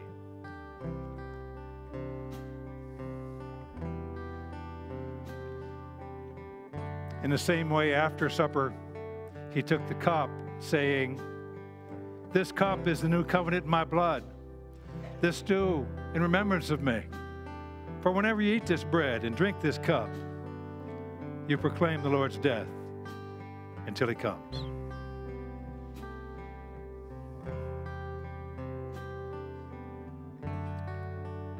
Will you stand with me, and we're going to sing a song of faith that God can take the hard things in our life and make them good. I've seen you move the mountains, and I believe I'll see you do it again. You made a way where there was no way, and I believe I'll see you do it again. I've seen you move the mountains, and I believe I'll see you do it again. You made a way where there was no way, and I believe I'll see you do it again. I've seen you move the mountains, and I believe I'll see you do it again. You made a way where there was no way, and I believe I'll see you do it again. Promise still stands. Great is your faithfulness, your faithfulness. I'm still in your hands. This is my confidence. You never fail, and your promise still stands. Great is your faithfulness, your faithfulness. And I'm still in your hands. This is my confidence. You never fail me yet. We have so much to be thankful for, God. And somehow, even the hard things, you're going to work for our good. And so right now, we thank you for them in faith. And we ask for your help as we continue to work through those things in our lives that tempt us to despair, to maybe give up. Remind us always that you have not failed us yet, and your promise is you never will. We love you and we thank you. And we pray all these things in Jesus' name. Amen. Hey, turn around, welcome somebody to Horizons this morning.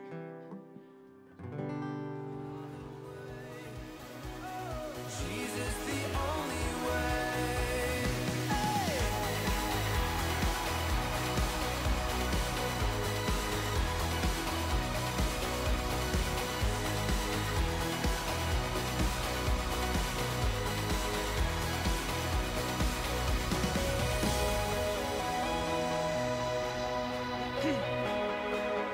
We failed again, everyone. We didn't pray hard enough for the Mountaineers to win. We failed them. We failed ourselves, really. And you all failed my physical health because this is not good. Football season is not good for my physical health. I like straining myself, headaches. I may or may not throw objects, in frustration. The Lord sanctifies us in mysterious ways. That's all I'm saying. So, and Notre Dame won last night. What a load of crap. The Catholic, well, the Protestant, never mind. I'm not gonna make fun of the Catholics today. If we have not yet met, welcome. My name is Josiah. I am the Connect pastor here at our Lost Creek campus, and we're so glad that you're here worshiping with us.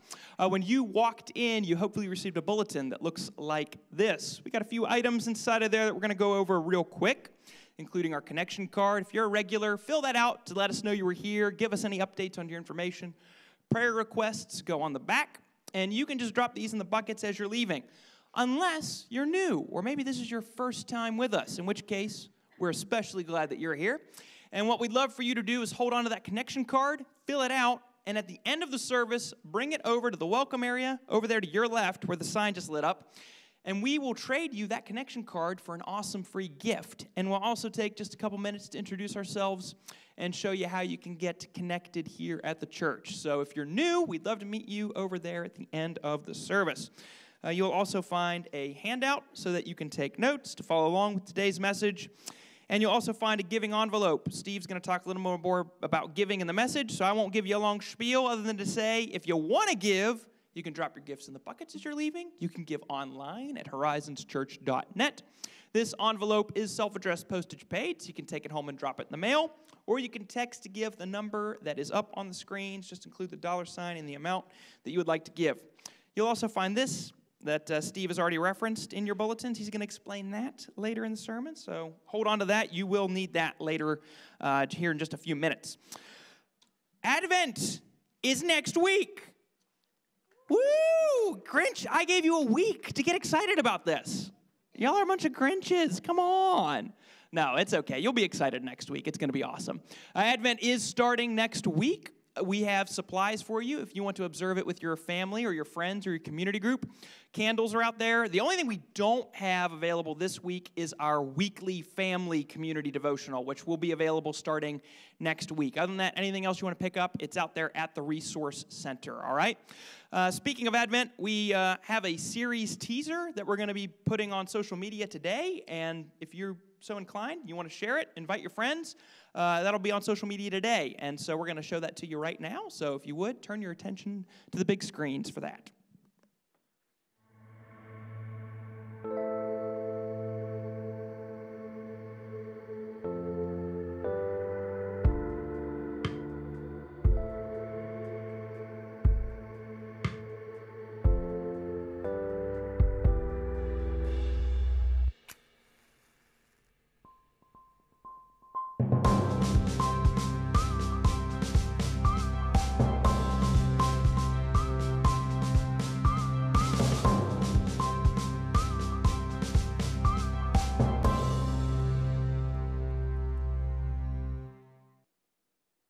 Hi, moms and dads. I'm Pastor Kelly, and we want to let you know about the classes going on right now for your kids. If you have your kids with you in the service, we'd like to invite them to come experience the fun and learn important life lessons from the Bible. We also offer nursery for infants and for toddlers. If your child gets fussy with you here in the sanctuary, please be courteous to those around you and use one of our cry rooms in the back of the sanctuary. You'll be able to see and hear everything, and your child can enjoy the extra freedom. And now, here's your Lost Creek campus pastor, Steve Felder. All right. Well, we do want to welcome you to the last message in our series called The Gap. And we will start next week on our Advent series. But today we are dealing with a message that wraps up 1 Corinthians and our series called A Generous Life.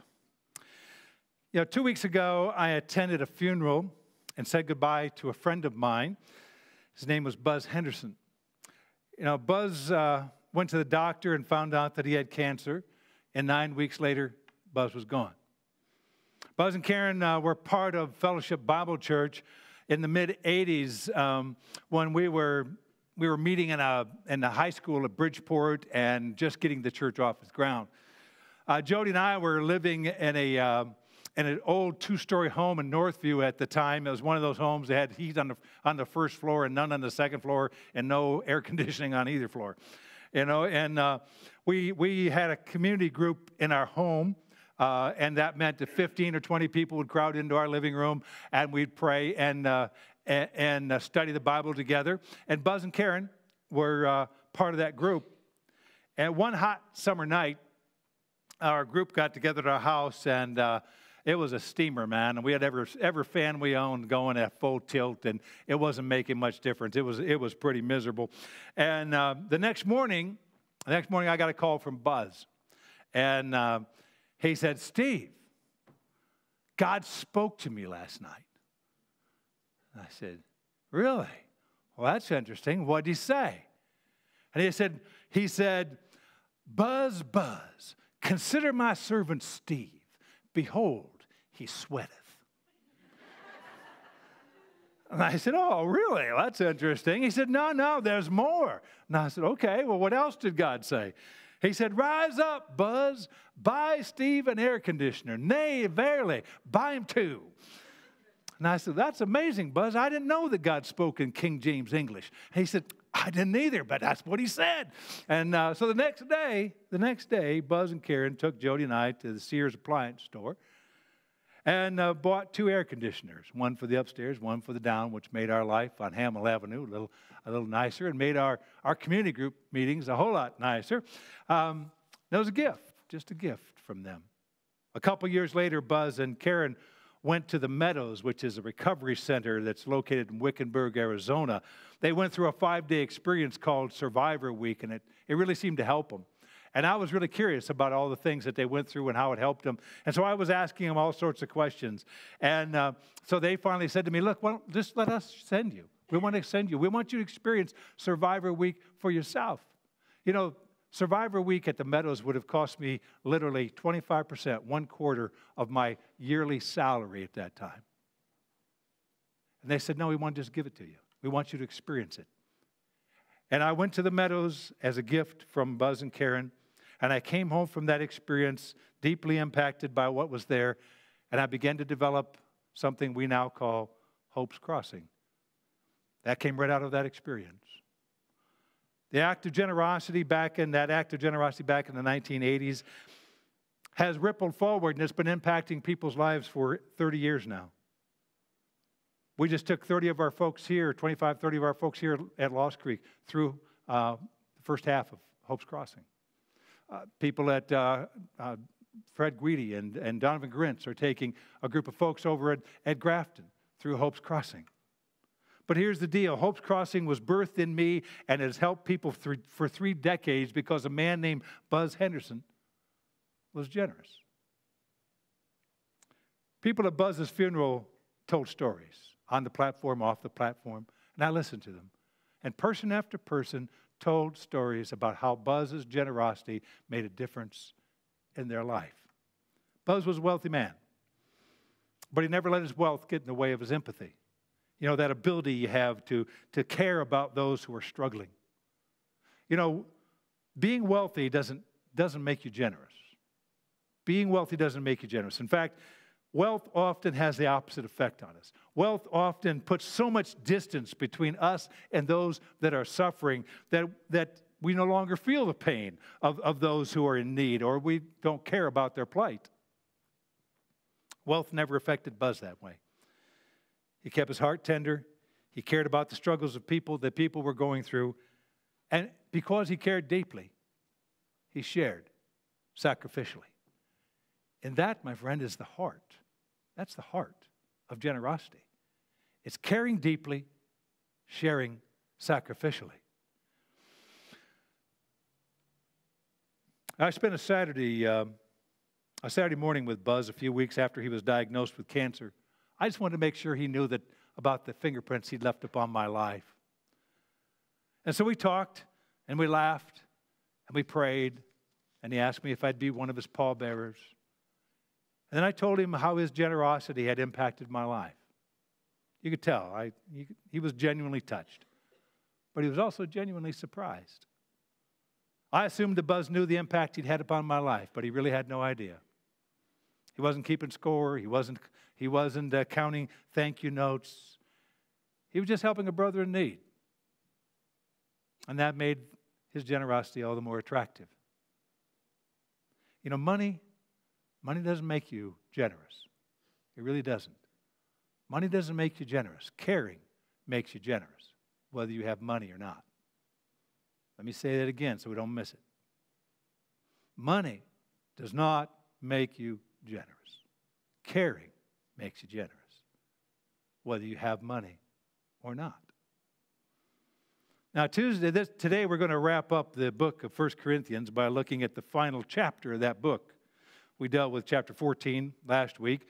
At Easter, we dealt with the resurrection chapter, chapter 15. And so today we're going to wrap up the series and wrap up the book by unpacking the 16th chapter, the final chapter of the book of 1 Corinthians. We've called this series that we're in the gap because in 1 Corinthians 11 through 16, God puts a spotlight on this ugly gap that the Corinthians had between what they believed and how they behaved. They had this disconnect between their creed and their conduct. And that disconnect created this ugly gap in their marriages and in their communion services and in how they used their spiritual gifts. That gap between what they believed and how they behaved was giving the church at Corinth a black eye in the community because they were saying the right things, but they were doing the wrong things. And that's pretty much the definition of hypocrisy. And that's pretty ugly.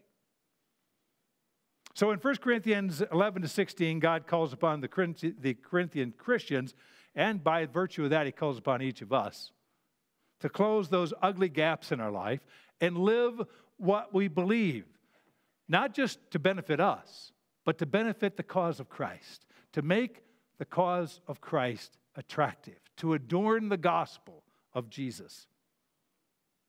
When we come to this final chapter in 1 Corinthians, God puts his spotlight on another one of these gaps and exposes it in the believers' lives at Corinth. It was one of those gaps that was giving the Corinthian church a black eye.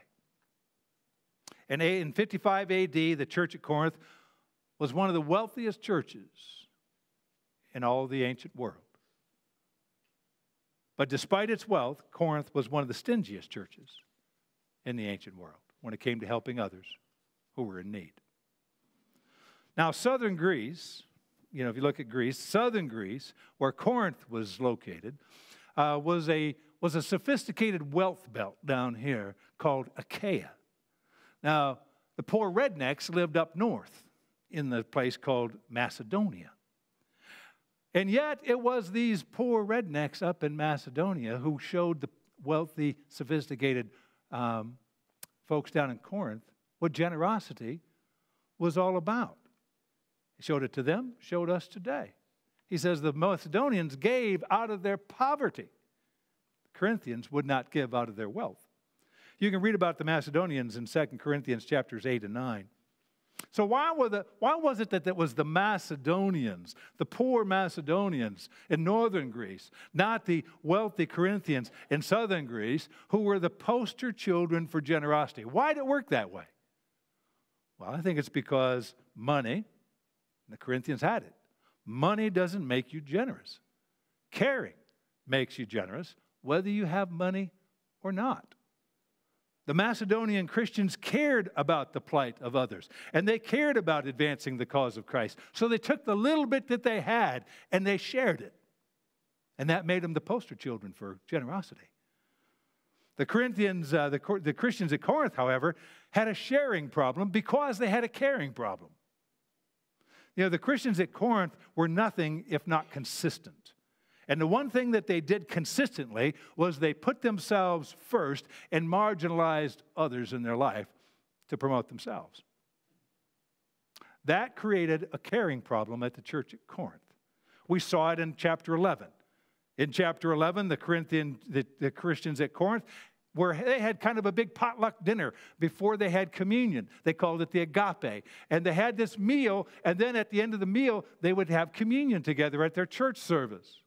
Well, the poor and the slaves in their church, which made up a substantial part of their church, couldn't get to that church service until their evening work was done and their masters released them.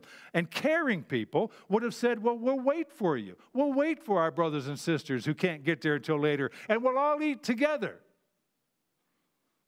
But the Corinthians were so self-absorbed that when they got hungry, they just ate all the food. They drank all the wine. And they left the scraps for their poor brothers and sisters who couldn't join them till their masters released them from their labors.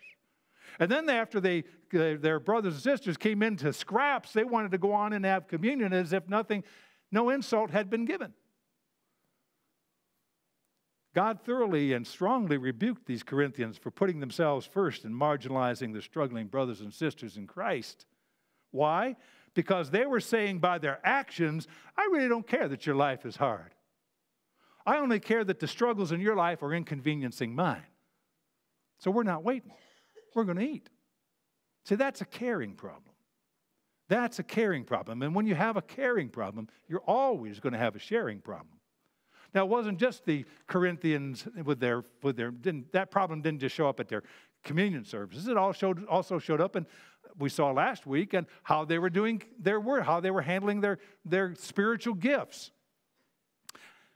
You know, they were ignoring the one virtue that is at the heart of caring, love.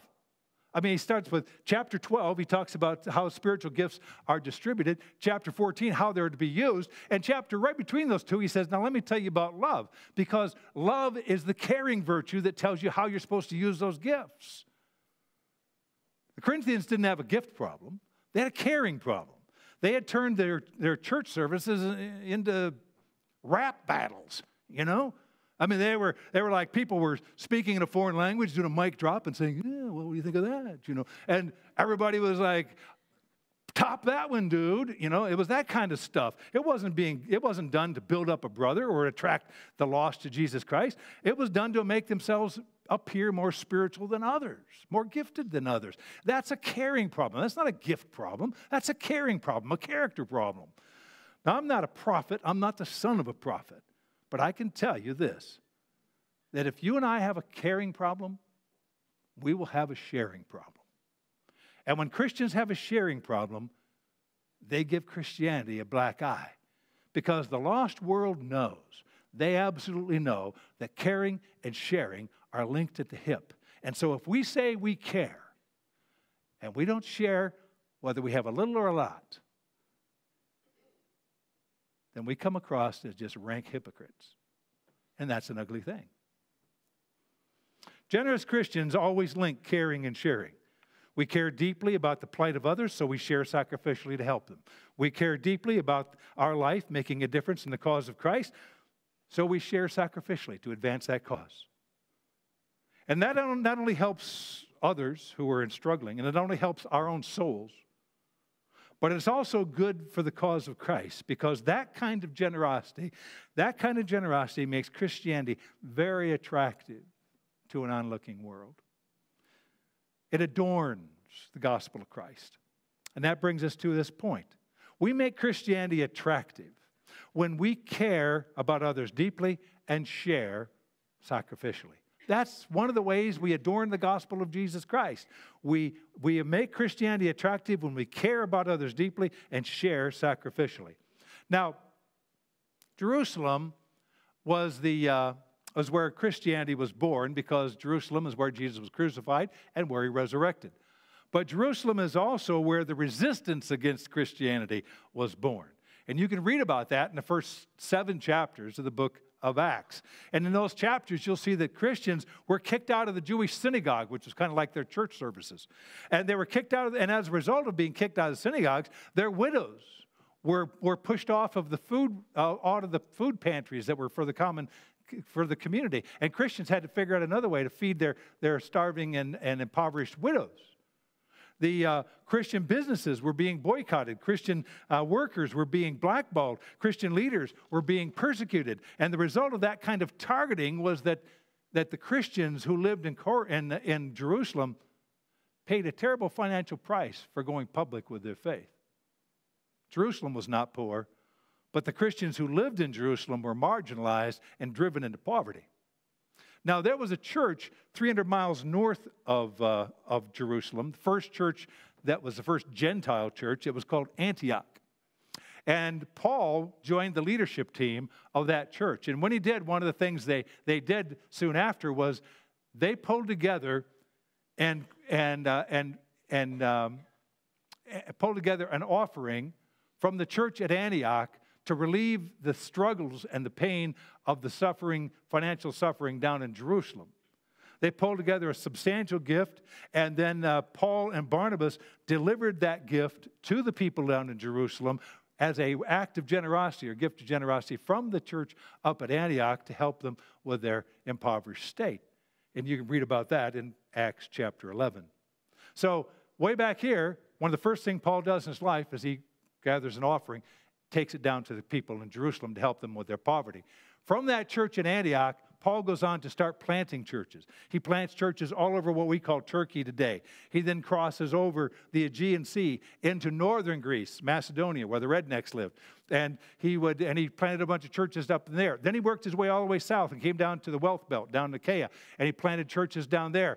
And after 11 years after he'd given this initial gift, the situation, the circumstances for the Christians at Jerusalem, 11 years later, really hadn't changed much. They were still struggling financially. And so Paul challenged all of the churches that he had started in Asia Minor and over here in north and southern Greece. He says, let's pool our resources. Let's give a generous gift from all of our churches to the struggling saints in Jerusalem.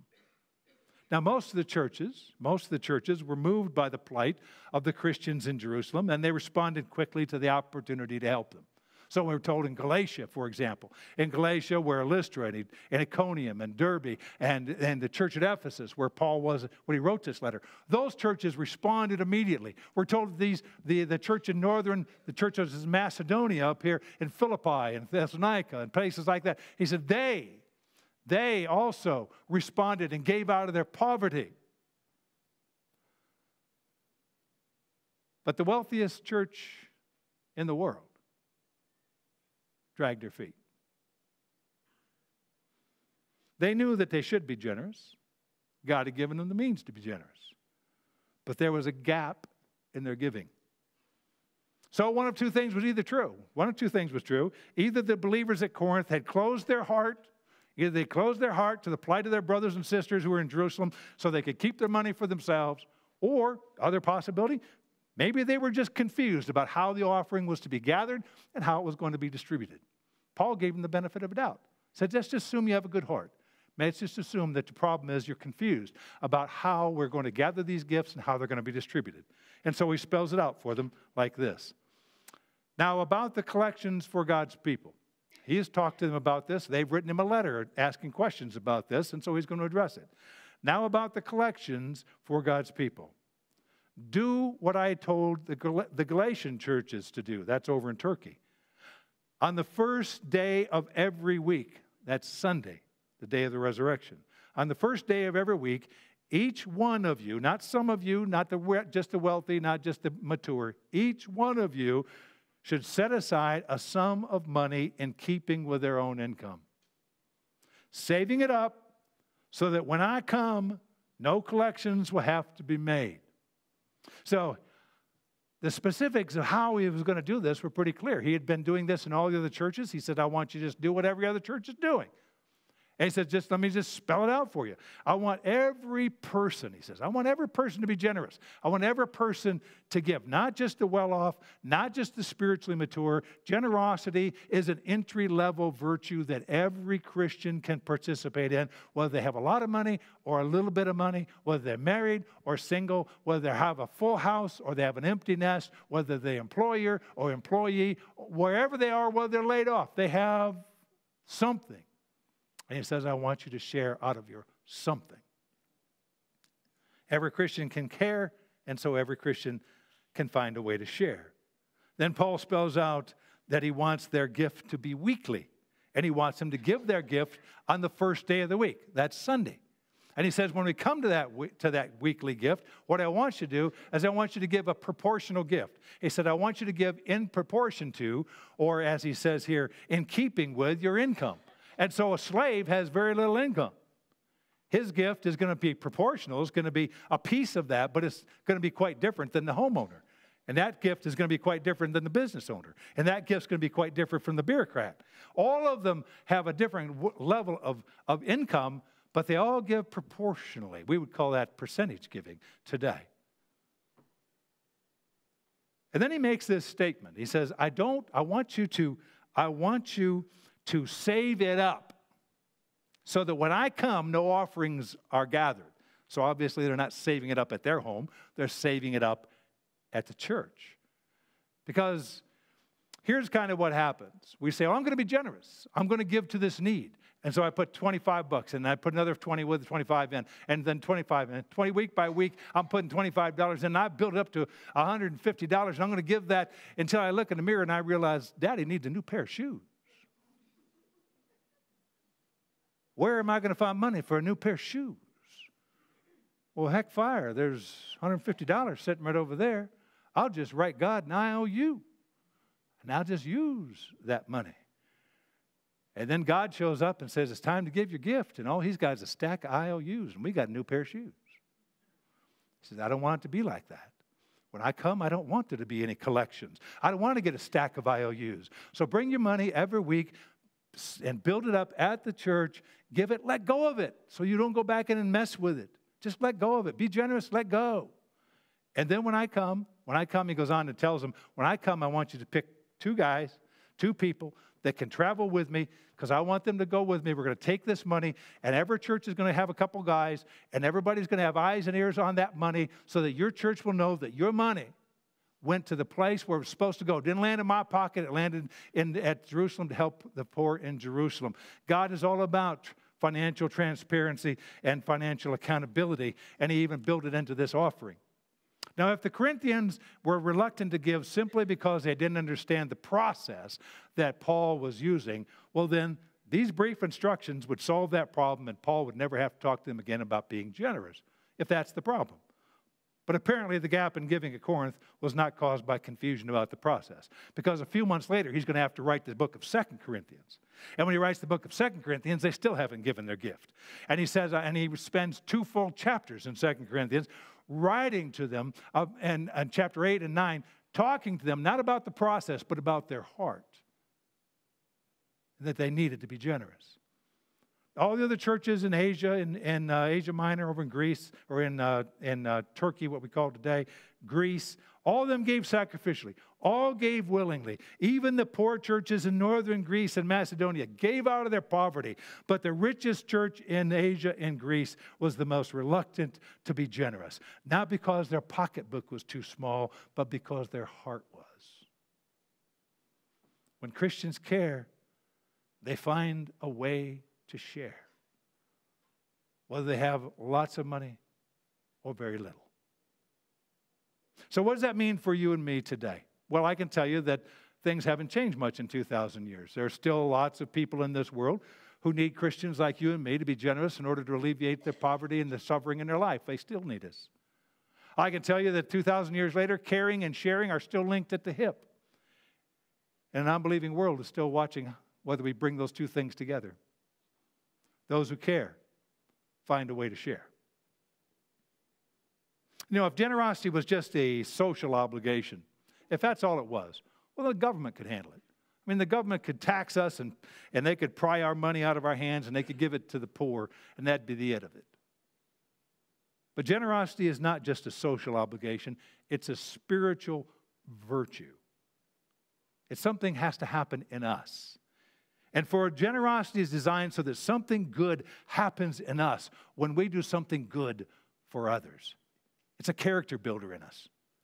And that means that for you and I to benefit from helping others who are in need, we can't have the money pried out of our hands. We have to make that gift sacrificially, and we have to make that gift voluntarily. In fact, in 2 Corinthians 9, verse 7, he says, I want you to give out of a joyful heart. That is, he wants us to give because we care about the plight of those in need. And he wants us to give because we believe that God can use our sacrificial gift to advance his cause in this world.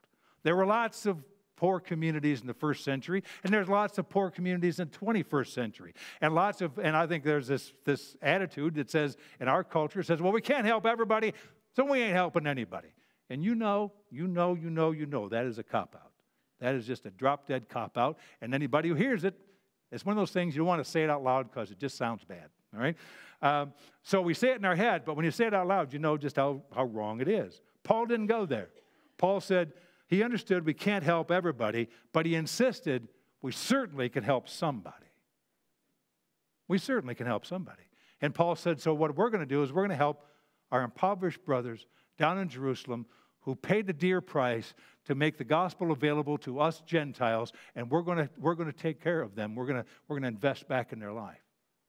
Now here at Horizons, we have a laser focus on some people in need. They live in Cambodia. They're orphans. The orphans in Cambodia, we take care of hundreds of orphans in Cambodia, but we take care of them in local churches. We have planted 7 local churches in Cambodia, and every one of those local churches is an orphanage. It's an orphanage that has widows that care for those kids. It provides a home, clothes, food, education, medical care, spiritual training for orphans who have been abandoned by their parents or who have lost their mom and dad. And without that generosity, without this kind of generosity from you and me, those kids are going to die. They die from starvation, they die from disease, or they'll be scooped up by the human traffickers, and they'll be sold into forced labor or sold into sexual slavery. There's over 1,000 of these churches. We've only done 7 of them, but there's over 1,000 of these kind of churches in Cambodia, and they are the #1 deterrent to sex trafficking in that country, and we're part of that. So what does it cost? What does it cost to help one of our orphans in Cambodia? Well, according to the USDA here in America, we invest in our kids in America to the tune of $280 a week for them to have a good life. We invest $280 a week in our kids to give them a good life. We spend $280 a week to make sure that our kids have a roof over their heads and they have good food on the table and they have clothes on their back and they have a good education and they have a regular medical care and they have lots of entertainment and they have a chance to excel in some sport or some activity that they're interested in. And we do all these things for them because we love them. We love them, and so we want to give them every chance we can to succeed in this life. But we love our kids at Cambodia too. We love our Cambodian kids. We want to help them too. And here's what I think is rather startling and amazing all at the same time. It takes $280 a week to give our kids in America a good life. But that same amount of money, $280, that same amount of money takes care of one of our orphans in Cambodia, not for a week, not for a month, not for 6 months, for a year. For a year. That's pretty amazing. A gift of $280 gives one of our kids in Cambodia a home to live in, food, shelter, clothes, good education, regular medical care, spiritual training, someone to come alongside and love them and hug them, even a chance to have some fun, not for a week, not for a month, for a year. For a year. Now this little girl, when I gave you this little girl on the front of this handout right here, her name is Mari Yar. Mari Yar was abandoned by her family. We don't know if they died or they just gave her up. But a stranger found her as an infant. She would have died of starvation, or she'd end up in one of the in the sex trafficking industry as a sex slave if that guy hadn't scooped her up. And he didn't know where to take her, so he took her to an official. And that official knew that the Cambodian government had nothing from Mari that would help her. But he knew there were churches like the ones we planted. He knew there were churches that had orphanages in them. And so he took Mari to one of those churches. And that church took her in, took care of her, loved her, cared for her. The pastor and his family fell in love with her and adopted her, brought her into their family. She's now 10 years old. Look at a smile on her face. That's a girl that's been saved from terrible tragedy. She's got a good education. She's found Jesus as her Savior. She has fun in life and has a smile on her face because somebody cared. They cared enough that they shared. And that $280 changed her life forever. There's hundreds of kids like that who need people just like you and me. You may not be able to give $280. Maybe you can support a child for 6 months, maybe for 3 months, maybe for a month. Maybe you've never given any, you've never tried to be generous. You just said, I don't know what to do with that. And you just never done it. Well, this is your opportunity. This is a great opportunity to make the first step, to choose. Say, here's a number of different ways you can be generous. You don't have to have money to be generous. Money doesn't make you generous. Caring makes you generous, whether you have a lot of money or little, because caring people always find a way to share. They always do. So if you'd like to do that, if this is your first time with us, if you've never done it, this is a time to get started. If you've done it before, you know how rewarding it is. You know what the blessing that it is for them and for you to do this. So we encourage you, when you give your gift, make sure that you mark it. Tell us on your envelope. There's a place where you can tell us, hey, this goes to the kids. So this goes to the orphans. This goes to Cambodia. We'll call it, and next week we'll start calling it the Christmas offering, because Christmas and Easter, we raise money to support our kids in Cambodia. So you tell us where it goes. We'll make sure that it gets there. But not all generosity revolves around giving people money. We're told that the Macedonians, those in northern Greece, he said that they gave themselves to the Lord and to us, Paul says, before they ever gave their financial gift.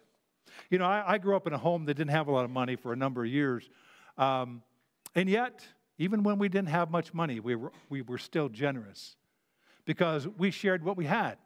And that brings us to our next point. We make Christianity attractive when we put ourselves out to make others feel at home. We make Christianity attractive when we put ourselves out to make others feel at home. When you put yourself out to make another person feel at home, that's a form of generosity that's called hospitality. When I was growing up, there were a number of years in our family in which we didn't have much money. My dad was out of work, but we had a farm.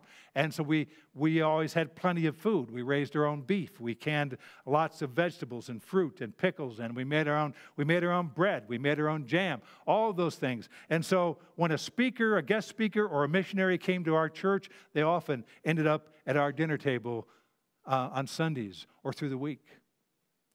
We didn't have money, but we had food, so we shared what we had. You know, 2 weeks ago, all of our family went to Michigan, traveled up to Michigan, and we to celebrate my mom's 90th birthday. And we invited folks to come in. About 70 people showed up. And when I picked up my mom's card, and I started writing in it, and I just wanted to tell her, I just wanted her to know some of the things that she had done in her life that left her fingerprints on my life. And one of the things I wrote down in there is I said, you know, whenever we had a missionary, whenever we had a speaker, whenever a guest came into our church, even though we didn't have money, you fed them. You put yourself out so that they could feel at home. I saw it. I took note of it. It changed my life. Now, I remember one of our missionaries was from Greece. I couldn't say his name as a kid. I tried to say his name. It came out Mr. Takalakalu. So he said, just call me Mr. Talk. Just call me Mr. Talk. So Mr. Talk came to our church, and he was speaking at our church, and so he came to our house for Sunday dinner, and my mom had prepared one of her great meals: roast beef, mashed potatoes, gravy, fresh green beans from the garden.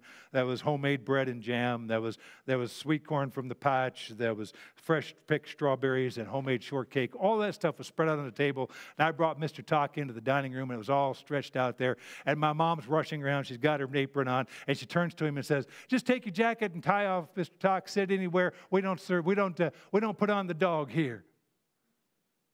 Well, when Mr. Talk heard her say, "We don't put on the dog here," he froze. He froze in his tracks. His eyes got really big. He started stammering. He couldn't quite get his words out of his mouth, but his eyes were focused on that piece of meat in the middle of the table. And he's trying to figure out if that's roast beef or roast beagle, you know. And my mom figured out what the deal was, and she reassured him that putting on the dog was just a country term that said, "We want you to feel at home here. We're pretty laid back. We don't make any bones about stuff. We're real laid back, real informal. So you feel at home in our home." He was relieved. We all had a good laugh and had a good dinner. You don't have to be wealthy to be hospitable. You just have to share what you have and put yourself out a little so others feel at home. Apparently, the Corinthian Christians struggled with this issue. They were a little weak on this point. Paul gives them a crash course. He says, "I'm going to be coming your way. And when I come your way, I'm going to be bringing some people with me." Timothy's going to be coming your way. He's going to bring some people with him. They need a place to stay, and you need to learn the grace of hospitality. And so he says to them, after I go through Macedonia, he's over in Ephesus, he says, I'm going to cross the Aegean. I'm going to go up in northern Greece at Macedonia. I'm going to work my way south to you in Achaia, down at Corinth. He says, I'm going to go through Macedonia. I will come to you, for I will go through Macedonia. Perhaps I will stay with you for a while, maybe even for the winter. Why? So you can help me on my journey wherever I go. I need to help. You need to practice. All right? If Timothy comes, see to it that he has nothing to fear while he is with you. For he is carrying on the work of the Lord, just as I am. No one then should refuse to accept him. He should be given hospitality too. So I'm coming. I'm coming your way. Timothy's coming your way. What I need you to have is a generous heart. Show some hospitality. Hospitality makes the cause of Christ attractive to a lost world because it doesn't cost a lot of money. It costs you time. It costs you inconvenience. It's the hassle factor in your life. We live in a world that puts a premium on privacy and time and convenience. And when they see a Christian going out of their way so that someone else feels at home, it stands out. It's impressive to a lost world. A couple years ago, Dave and Karen Struthers went through back-to-back surgeries, and they were just not in any physical place to help each other get better. And so Richard and Bridget Ward took them into their home, gave them their bedroom, and nursed them back to health until they could get up and care for each other. That not only helped Dave and Karen, it also adorned the gospel of Jesus Christ. My wife goes to UHC, and she rocks babies who are born into this world alone and addicted to cocaine. Because a baby, even from the first breath of its life, needs to know it's cared for, and it needs to feel like it has a home until you can find one for it. We have a couple in our church, a young girl in our church and at one of our campuses who came home one day and told her parents about a friend of hers at school, high school, who was in a terrible situation. Her parents were so addicted to drugs that they had lost their home. She was living out in the streets and in cars. She was trying to work a part-time job to support herself and trying to finish high school. And the girl came home and says, "Mom, Dad, can't we help her?" They didn't just pray for her. They cleared out one of their bedrooms, brought that young girl into their home, made her part of their family, put themselves out so she'd feel at home. They made sure that she got her college paperwork done. They made it possible for her to go to college financially. And when few days ago, I asked, "How's it going with her?" And they said, "Hey, we're doing our Christmas gift." You know who was on that list, right? The generosity of that family will change that girl's life forever, forever. That's generosity. Now, most of us are willing to put ourselves out for our kids, maybe for our family members, at least on our side of the family. We'll put ourselves out for family, for kids. But God says, will you do it for a stranger? You know, the Greek word for hospitality is two words put together. Love, phileo, xenos, stranger. To love a stranger. That's hospitality. Money doesn't make us generous. Caring makes us generous, whether we have money or not, because Christians can put themselves out so others feel at home, whether they have lots of money or a little bit of money. Christians can be generous with praise, even when we don't have two nickels to put together, to rub together, we can be generous with praise. And that brings us to this final point. We make Christianity attractive when we're generous with our praise. Paul wraps up the book of 1 Corinthians, the 16th chapter, by giving a bunch of shout-outs and high-fives and attaboys to people who are excelled and sacrificed for the cause of Christ. He gives a shout-out to Apollos in verse 12, Aquila and Priscilla, who have opened up their house and they have a church in their home. He gives a shout-out to them in verse 19. He praises Timothy in verse 10, Fortunatus and Achaicus in verses 17 and 18. Says these guys are exceptional men who have given themselves for the cause of Christ. He comes to verses 15 to 16. Paul praises a family whose head of the family's name is Stephanas. And that family, he praises them because they've consistently served not just Jesus, but the saints. And he's devoted themselves to the work of God. He says, you know that the household of Stephanas were the first converts in Achaia, first people to find Jesus in the southern wealth belt. And they have devoted themselves to the service of the saints, not just the service of God, but service of Christians. I urge you, therefore, to submit to such as these and to everyone who joins the work and labors in it. Stephanas and his family, he was some of these guys. He was one of the guys that brought this gift. He brought he showed up at Ephesus with a list of questions and problems and said, can you help us sort these out back at Corinth? He's one of the good guys. He's one of the guys who's figuring it out. And Paul points him out and says, this guy, he's one of the guys who's getting it right. Follow him. Do what he's doing. Generous people they're not just generous with their money. They're not just generous with their time. They're also generous with their praise. They are. They see people that are doing something for God, and they take out time. It just takes a minute to go and shake their hand and say, thank you. Thank you for sacrificing. Thank you for putting the effort in. Thank you. If there are 27 books in the New Testament, But what if God wrote 28th? He called it the Epistle to Horizons. I bet that many of our folks would show up in the 16th chapter of that book. There'd be people that get shout-outs and high-fives and attaboys. There'd be people like Deanne Slaughter, who leads our prayer ministry here at Lost Creek and leads our Steel Magnolias. There they are. There'd be guys like Joe Rose, who leads a community group, and not only they grow together, they serve together. Deanne's life group, or community group, and Joe's community group met here on a Saturday, gave up their Saturday morning to make sure that folks that didn't have much in this world got a turkey and all the fixings for a Christmas dinner. They handed it out, and they made sure all that happened. Man, Joe's men's group has been busy for a couple of weeks now, building beds at Teen Challenge. Tiffany Smith pours out her life into about 30 overwhelmed mothers of preschoolers on Wednesdays, and yet she finds time to show up at Teen Challenge and help build those beds over there. Sharon King, she's on the left right there. Sharon she tirelessly helps us keep us apprised of who's in the hospital, who has lost a loved one, who needs prayer. She runs our prayer chain called Care Force. We have Mary Elsley. She does the work over at Berkeley County, leading our kids ministry over there, our kids team, and the worship ministry there. We've got Donna Cottrell, who has gone to Grafton, and she's leading the ladies over there and doing a great job. We got Ben and Christine Stuttervant, who lead CR at Salem. They had 50 people at their CR the other day saying they wanted to find a way to get Jesus to release them from their life-controlling issues. Lisa Hudson leads our CR here at Lost Creek. Steve and Judy Utley, they cook every week for our CR people so they can have a meal before they come here and they don't have to go home. At Black Friday, Steve and Judy were here cooking all day so that CR people, when they came here Friday night, would have a full Thanksgiving meal.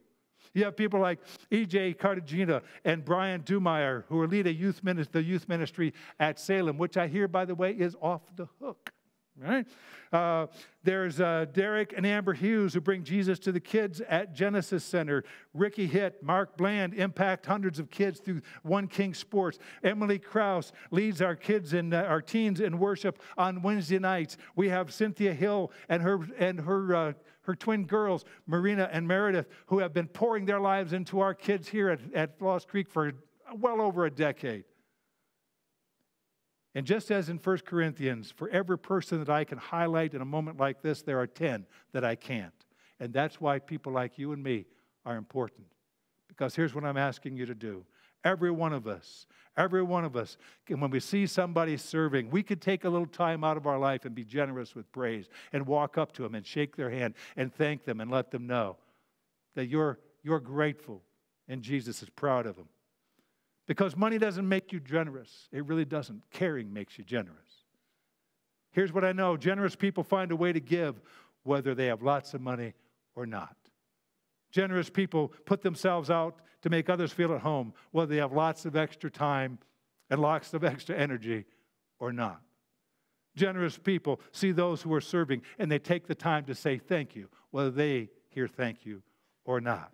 Because a generous life does not require a big bank account. It requires a big heart. And that's why I believe that every one of us can live a generous life. So let's just do it. Let's just live a generous life. God bless you. You have a great week. If this is your first week, I'll see you right over here.